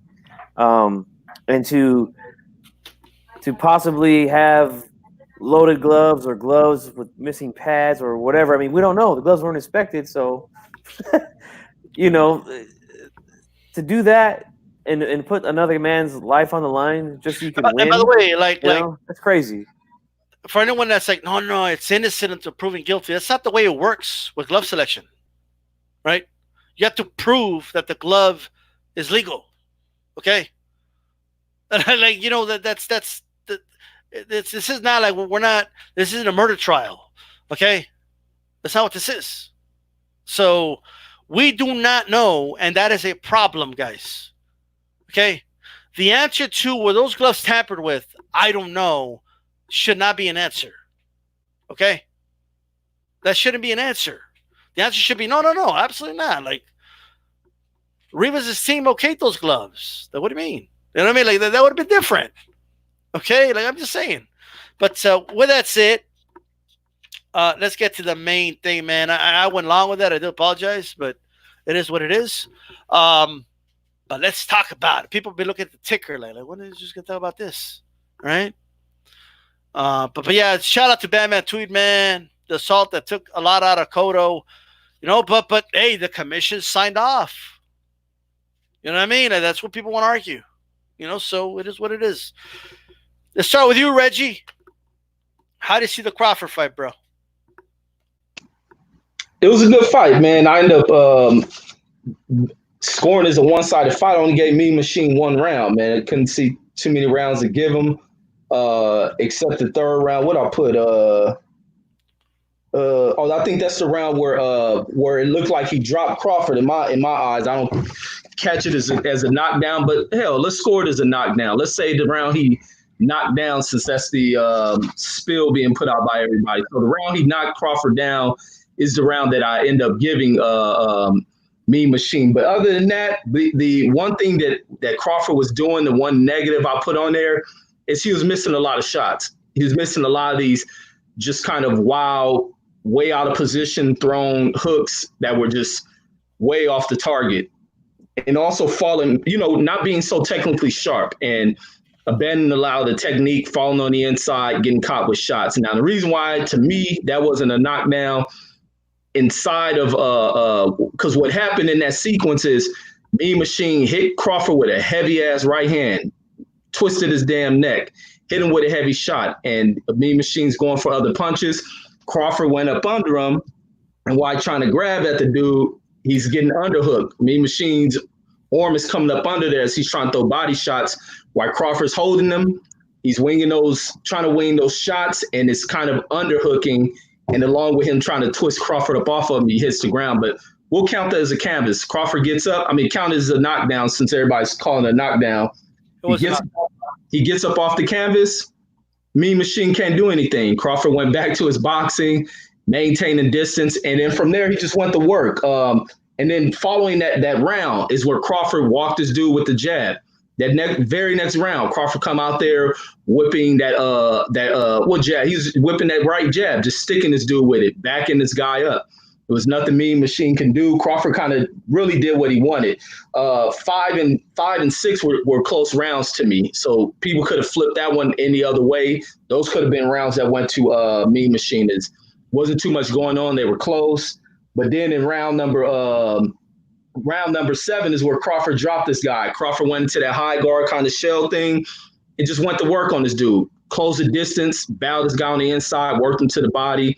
uppercut, just started to break away on Mean Machine the way he was supposed to. And he took his time cooking his food he played with. And going into round number, the final round where he knocked him out, it was just a beautiful setup with that right uppercut he caught Mean Machine with, started going to work. But now the way he closed it when Mean Machine makes that count, the way he just walked up, threw that little right hook, dropped the dude, turned around and walked off. I thought that was some G shit right there to me, and I enjoyed it. But Mean Machine, the thing I give Mean Machine is he did not come in here to lay down.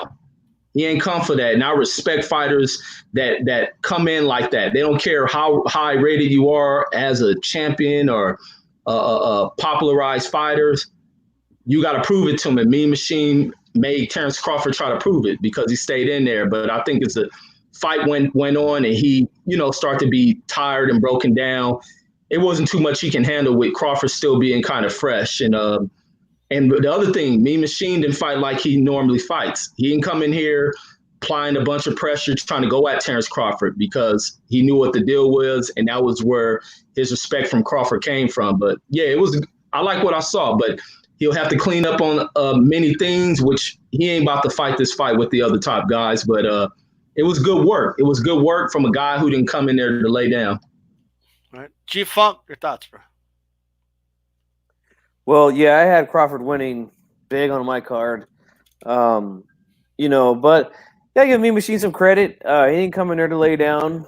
I thought that while Reggie said he didn't fight the way that he normally does, I still think that he was in there trying to knock Crawford out. I mean, he was he was sitting down on punches. I mean, he might not have been coming forward and being that kind of fighter, but he was sitting down on those shots and he was loading up on shots. And we saw he hit Crawford with some pretty clean blows in there. Now, credit to Crawford, he took those shots. Crawford was in there in the southpaw stance. I didn't think it was working too well for him Saturday night. I think he gave Mean Machine a lot of opportunities, to land punches on him out of that southpaw stance. Now, the thing is this, like, sometimes Crawford can go in there and switch to southpaw, and that throws guys off. But you'll always find that one guy who, it just doesn't affect, and I don't think it really affected Mean Machine too much. He's just not as good as Crawford, and it showed, Crawford started to take over around round 4 is when he started to become, a little more aggressive, letting his hands go, putting a lot of pressure on Mean Machine. And, you see as a few more rounds came, it was time for him to get out of there, and Crawford got him out of there. He's throwing some nice, beautiful uppercuts in those last couple rounds that were landing nicely. But, Bud did his thing, man, like always. But I do want to talk about this thing, man, this third round, okay? I'm sorry. Let me give my thoughts on the fight, and then we're gonna go in on the takedown. Okay. Because I saw Reggie earlier of Fanon chat like, nah, y'all crazy. Let me tell you, it's okay. That was definitely a knockdown, by the way. All right, I'm just saying, Reggie. All right, but we're gonna go over. First of all, right? A lot of people saying, like, first of all, that this was a terrible performance by Bud. I will agree that it wasn't one of his best performances in terms of looking dominant. You know what I mean? Because he's had other fights where he looked more dominant. But, like, he won by pretty as convincing as possible. Like, he broke the dude down and beat him down, and the guy couldn't continue anymore. Okay, I mean, he just spats the guy. Okay, and set up some beautiful uppercuts, and then he was kind of like stubborn on that southpaw stance. It wasn't working like he would like to. Obviously, went orthodox and started lighting this guy up. Okay. I mean, once Crawford went orthodox, the whole fight changed. Now, what I will say is this. I mean, it's easy for us from the outside looking in, to say, why didn't he just do that? But maybe, I don't know. I mean, someone would have to ask Crawford himself. Well, it's possible that he just was being stubborn. It's also possible that he wanted to completely catch Mean Machine off guard the moment he did it, you know? So, like, Mean Machine was probably feeling himself like, I'm in this fight, and then boom, the switch happened, and then it was just complete domination after the 5th round. The class showed he just outclassed him from then on. But I will agree that Mean Machine, gave him a good fight. I even go as far as, even though I got the fight right, even though Crawford won in convincing fashion, my projection was wrong. I gave the guy 8%. I should have given him 15 at least or something. You know what I mean? Maybe a 20%. I don't know. Okay, but for those that saw me cover it live, by the way, I was moving the projections, and he got up to 20%, G-Funk. Okay, at one point. But it was never in doubt, though, that he was going to win. Or lose this fight, Crawford, that is. You know what I mean? It was never in doubt. Like, everyone knew that this guy was going to win. Okay? Like, no one alive was like, oh, man, Mean Machine might beat him. I do also believe that, look, a guy like Crawford, who rarely loses rounds, when he loses a round, like, it's people can't believe what they're seeing. Okay? So it's like, oh, my God, he got exposed. He lost a round. You know what I mean? But, guys, when it comes to fighting, how you respond to adversity matters, okay? And he responded to it with flying colors, right?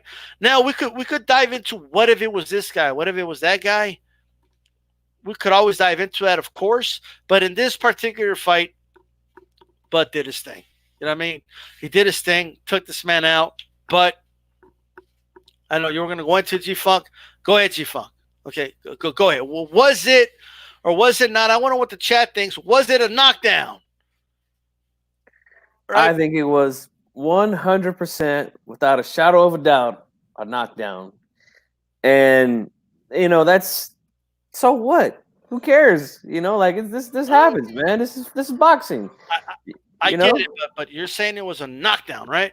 Because I want to dive into what happened. You know what I mean? Right. So here's what I saw happen, right? I seen Kavalaskis. Hope I'm saying his name right. If not, I'll go back to Mean Machine. But what I seen in the first round and the second round was him throwing hard, straight shots to the body. He landed a nice couple of stiff jabs to Crawford's body and some other straight right hands, which is what I like fighters do, because that could set up headshots, as the fight goes on. Now, as you've seen, prior to that knockdown happening, Kavalaskis threw a nice hard jab downstairs to Crawford's body. Crawford, he got out of the way of it. But then the very next move that Kavalaskis made was a feint down low. He got low. Crawford leaned back because he expected the body shot to come. He came up top of the right hook, caught him clean on the jaw. Crawford gets stunned, tries to grab him, goes down. And the one reason that makes me believe that it was no doubt about it a knockdown is because I went back and watched the fight this afternoon. Mm-hmm. There was one clinch up to that point. 0 clinches round 1. The clinch came with 6 seconds left in round 2, and that's because both guys came in at the same time and they kind of ran into each other, so they just kind of grabbed and the ref broke. The referee was literally not involved in the fight. And the reason why Crawford went to grab this guy was because he got hit. He got a little buzzed, and he went to grab him, which is the smart thing to do. You get hurt, hey, lean onto the guy, grab him. You know what I'm saying? There's nothing wrong with that. It doesn't take away the performance. It doesn't make me think any different of Crawford. This is boxing, man. You're going to get hit. No fighter goes in there not getting hit, not getting hurt with shots. Hey, it happens. And guess what? Bud got up and whooped this dude's ass. So all this talk about, like you said, people, oh, God, he got knocked down or he lost a round. He's done. He's exposed. Like, let's just stop that. That's not what happened. Look, you got caught. This is boxing. It happens, man. No big deal. Crawford goes on, does his thing, still pound for pound number 1, in my opinion. No doubt about it. I want to know, like Reggie, like he tried to double leg the dude. Like, well, what's going on over here? Like he thought it was like Crawford thought it was an MMA match for a second or two, bro. He was gonna take it to the streets, bro. Like all of a sudden. Nah, you see that underhook right there? That's where he's sitting at. He pulled back. Only thing he did, he buzzed them. But I think the most cornball side of these things, and this is what happens when people draw these fan lines is I'm a fan of this guy, I'm a fan of this guy. Now I see something happen. Oh, you exposed. This is the corniest crap that people bring up. He kicked the dude's ass, but all people pointed out is, oh, he hit the ground. Like, that's corny stuff. Like, that doesn't determine who's going to beat who in the fight. These fighters need to get up in there and do their things. Like I bring up, Ali got really dropped by a no-name guy. But what happened in the final result? He got up and beat the brakes off that dude. We watched Sugar Ray Robinson get dropped by a lesser-known guy. So people, the corniness got to stop, man. Are you referring to the Chuck Webner fight? I think that's now. I know it's a white guy. I don't know his name, but I think that's who. Okay.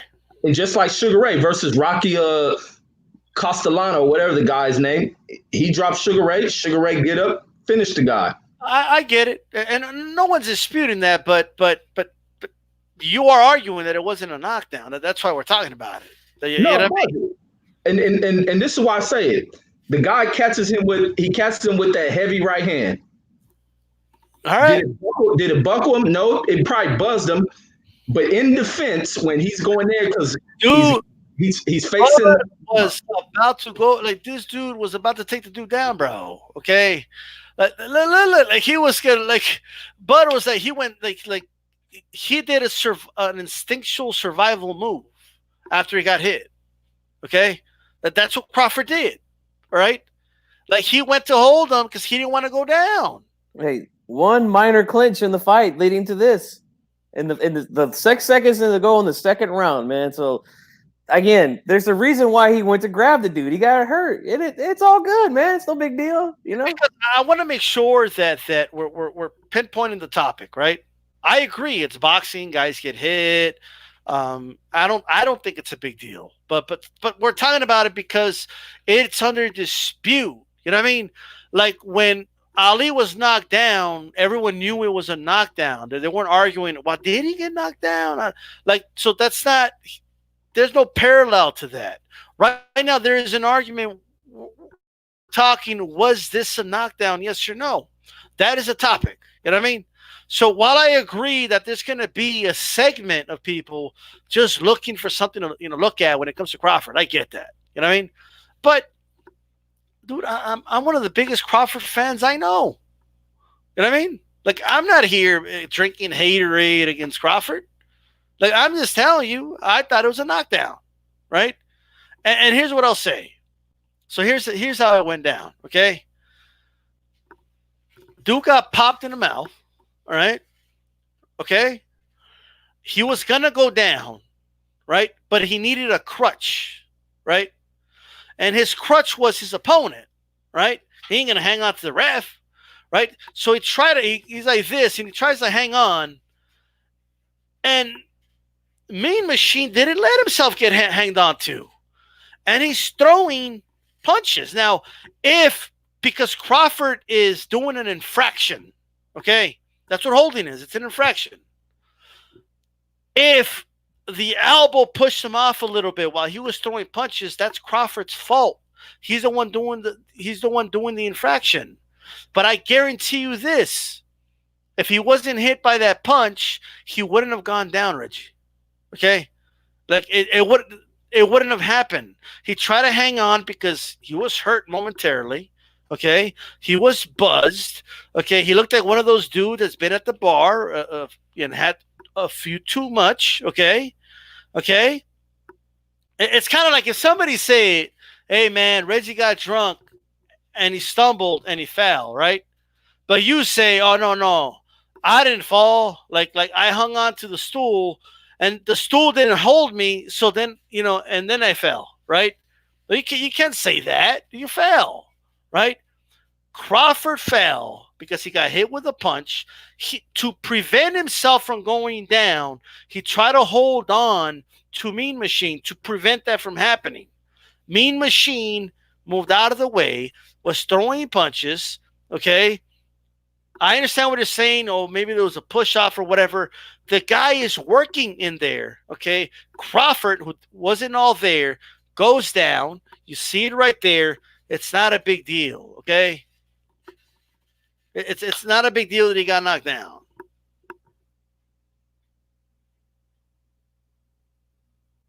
What do you say? And I'm rewatching it as we speak, and that's not what happened. The guy gets hit with a punch. He falls on the inside. It's Kavaliauskas is moving forward, throwing off his onslaught. All Crawford did was duck to get up under this. It's Kavaliauskas doing what he's supposed to, letting his hand. Crawford's hand. Why is his glove on the back of Mean Machine? Why is because look. After he gets hit with the punch, moving on the inside. He gets caught. Now he has to, as he gets caught, he's hit up. Kavaliauskas comes in. He's throwing his punches. Let's go. Let me finish. Why is he hanging on to him? Let me get to it. You can't just rush into it. So after he gets hit with the punch, his head falls back. Kavaliauskas moves on for the attack. He's punching Crawford. Crawford is going up under the punches intelligently. Ain't hurt. He's going up under the punches. Kavaliauskas hitting him on the side of the head. You got to rewatch it. He's on the inside. His head is up against his body. Kavaliauskas still raining down punches. Terence is in a defensive move. He grabs him around here. Now, as Terence grabs him, this is why you see the arm kind of going in an underhooking position. He's trying to throw his body shot, staying hitting nothing because it's being caught up under the armpit. And as he's moving back and he's twisting, he pulls Terence Crawford down. That's why he's on the knee. He ain't staggered. Once the ref counted as a no knockdown, he gets up, unfazed, goes right back to boxing. If he was hurt, you wouldn't see that. No. I like how Reggie calls a clinch a defensive maneuver, right? You know what I mean? Like I like how we were kind of words. Here's my question: would be if that was the case, then Kavaliauskas hit him with a nice 2-piece in round 2, a nice right hand left hook. Right. Crawford shook that thing off. He didn't try to grab him, but this time he got hit and he tried to grab. That's what makes me believe it was a knockdown, because there's no way that you just get hit and just start holding. He got hurt. He got a little buzzed by the shot, and he tried to hold on, and Kavaliauskas didn't let him, and he went down to a knee. And hey, it is what it is, man. It's no big deal. I don't buy that. Crawford ducked low and grabbed him for what? Like what? Why didn't he throw a punch then? You know what I mean? Like what? Come on, Reggie. No, because he got hit with a big punch and Kavaliauskas is all over his ass. He had to get out the way of it, and he went up under it. And Kavaliauskas is throwing punches, so he grabs him, which any fighter's going to do when you're out of position on the inside. I'm going to clinch your ass. But now since I'm low, I can't clinch around your arms. I'm going to clinch around your waist. And as he's throwing these punches the shoulders, he pulls him. So Crawford got hit, and the defensive move he made is the same move little kids do when they run to their dad to hug him when they haven't seen him all day, right? You know what I mean? Like you're telling, like there's no way. Like that's not a defensive move. Okay, if Crawford was, if his senses were there 100%, okay, the clinch doesn't happen. That's number one. And if it does happen, he would clinch him. Okay, and overpower the dude like he did, Jeff Horn. Kavaliauskas, he set that punch up nicely. I'm telling you, right before he landed that right hook, he threw a hard jab to Crawford's body. He backed up, and then he feinted low again, like he was going to go back to the body, and that's why Crawford pulled straight back. He got hit with a right hook and got hurt. He tried to go in and just, clinch, which is what you normally do. You get hit, you get a little buzz. Hey, let me grab this motherfucker, Can we call that a clinch? Like, is that really a clinch? Yes, it's a clinch. Or is it a hug? It's a clinch.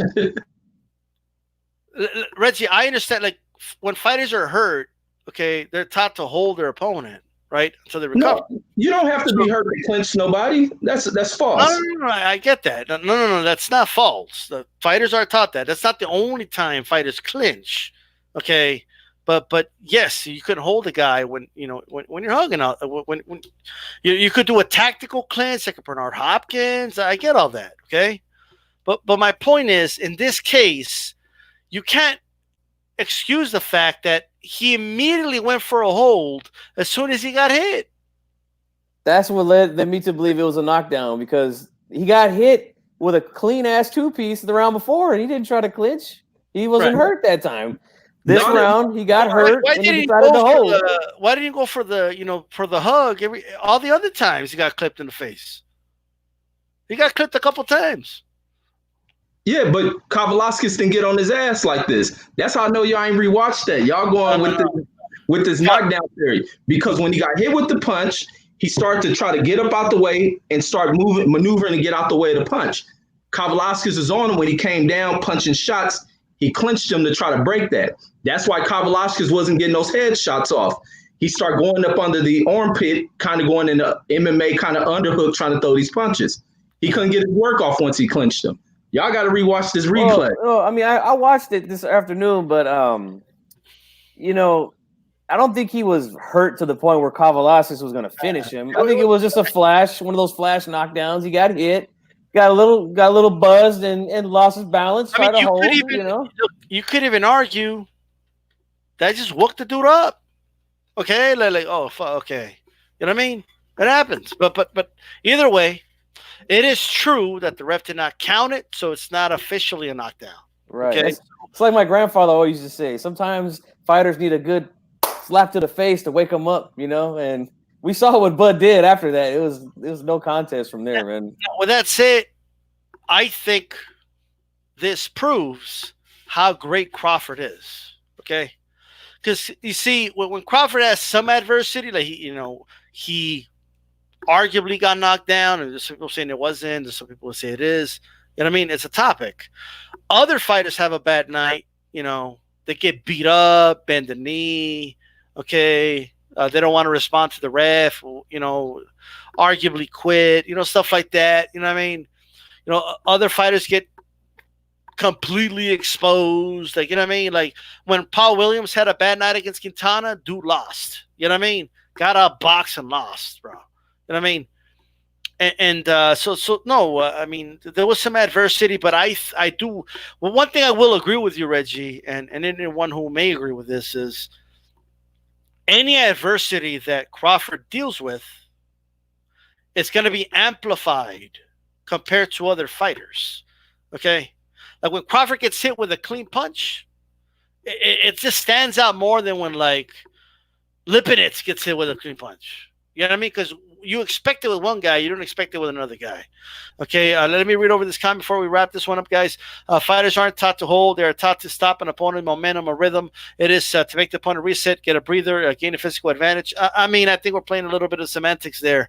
If a fighter is hurt, you can call it to stop momentum. You hold. I mean, I don't know how many times we hear the analysts on the commentators. They're the ones that are actually the fighters. Like, you see a guy get hurt, they're like, hey, he needs to hold on. He needs to hold. He's hurt. Like I remember Roy Jones was screaming at Marquez when he got hurt in that fourth fight. When Pacquiao buzzed him a little bit, he was like, hey, Marquez won't hold. He won't hold. It's funny though. Like everyone's talking about, can he take on Porter? I mean, I could do the same thing. I could bring up the Ugas fight. I could bring up the Granados fight, like fights that Porter struggled in. Some believe lost. Like, you know what I mean? So, Crawford, you can't argue he ever lost a fight. No one is ever going to say, like, Crawford really lost that one fight. Nobody could really say that. I mean, but with that said, last question, okay, to you guys. Who would you like to see Crawford fight next, Reggie?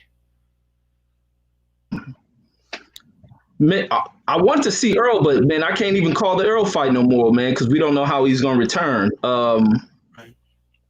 I want to see him against Danny Garcia. Okay.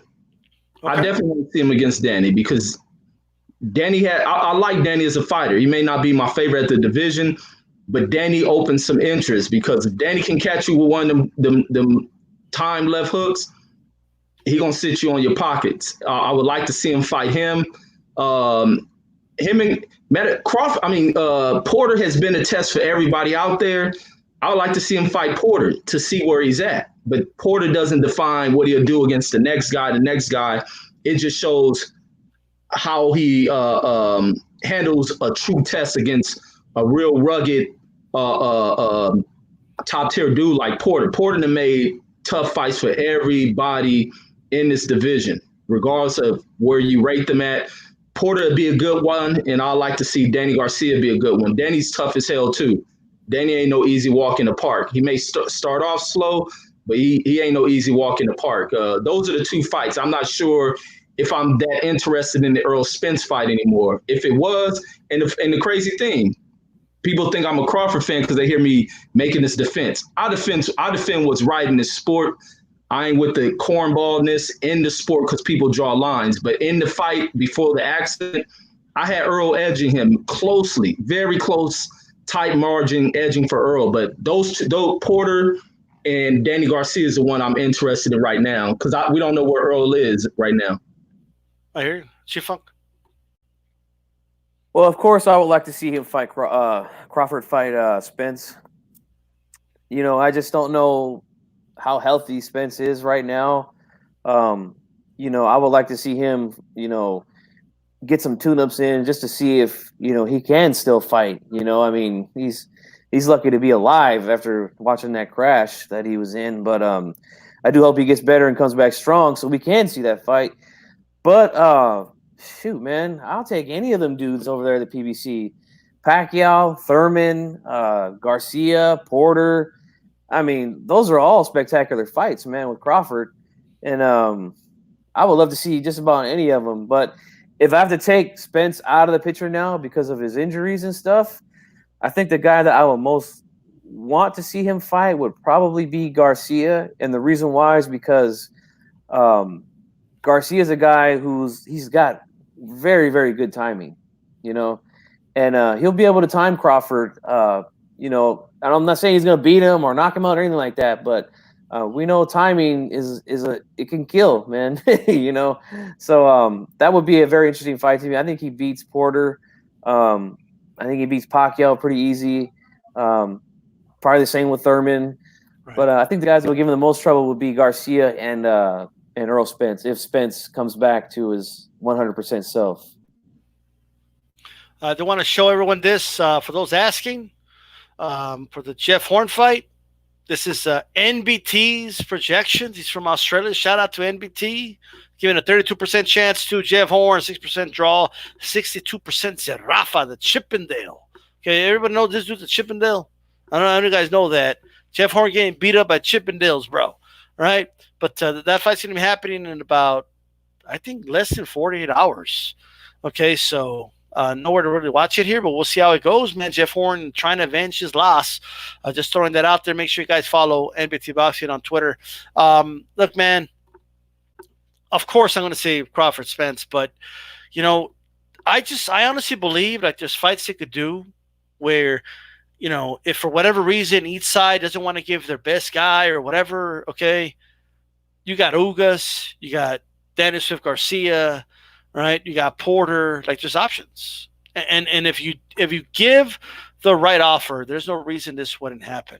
Okay, there's just no reason that would happen. Okay, and that's really all I got to say about that, guys. I want to thank everybody for joining me. Shout out to Bam Bam Tweed for that $2 super chat. I don't remember if I gave you a shout out for that, so I do appreciate that. Garcia can only be effective in mid-range. Crawford will figure that out early. You know, Zerafa killed his sparring partner for this fight. What? Did he? What's up with that, Reggie? Yeah, he had that part. I forget the guys now. I did a video on him. But yeah, his sparring partner died in this camp in their last sparring. Man, that's sad, bro. Well, sorry to hear that. Man. All right. Well, with that said, guys, any final words, gentlemen? Chief-Funk? Just you know, again, thanks for having me on. I appreciate you letting me come on the platform and run my mouth for about a couple hours, you know. It was always fun. Shout out to Reggie Owens as well for joining us. Shout out to everyone in the chat, all the super chats as well. You know, let's keep this channel growing, man, because you know, DStyle puts in a lot of work, man. So you know, I'm sure he appreciates the super chats and but thanks for having me, guys. Subscribe to my channel, GFunky84. Boxing on YouTube. If you want to follow me on Twitter at gfunky84, and that's it, man. Reggie? Yeah, man. Once again, thanks for bringing me on, man. And great being on with the brothers, talking this good boxing, man. Enjoy it every time we talk about it and these hot topics, man. But can't wait to see what happens in 2020, man. There's some hot shit popping on these cards, man, where everything's starting to come in place. The only ones who interfere are these suit and tie fools who have money agendas because they don't want people to suffer defeats. But there's so much new talent circling through the sport. It ain't nothing the suit and tie clown can do to ruin things, man. It's always good fight. I'm enjoying it. Hopefully 2020, there is a fight every weekend like it's been for this year. I'm enjoying the hell out of that. So that's all I got, man. And like I say, man, these great conversations we have are much needed for the sport. Conversation rules the nation. And that's all I got on this one. You guys keep coming in here, hitting that like button, subscribe to the channels. But we'll see you guys again, man. Tomorrow, a puncher's chance with Ashy Knuckles. Don't miss it. And once again, throw a jab. Throw a jab at the like button. Throw a cross at the subscribe. And an uppercut at the bell button. Chief Funk just showed you how to do it. I'm out. Peace. Oh, hold on. This is DStyleBoxing. Keep it boxing. Peace.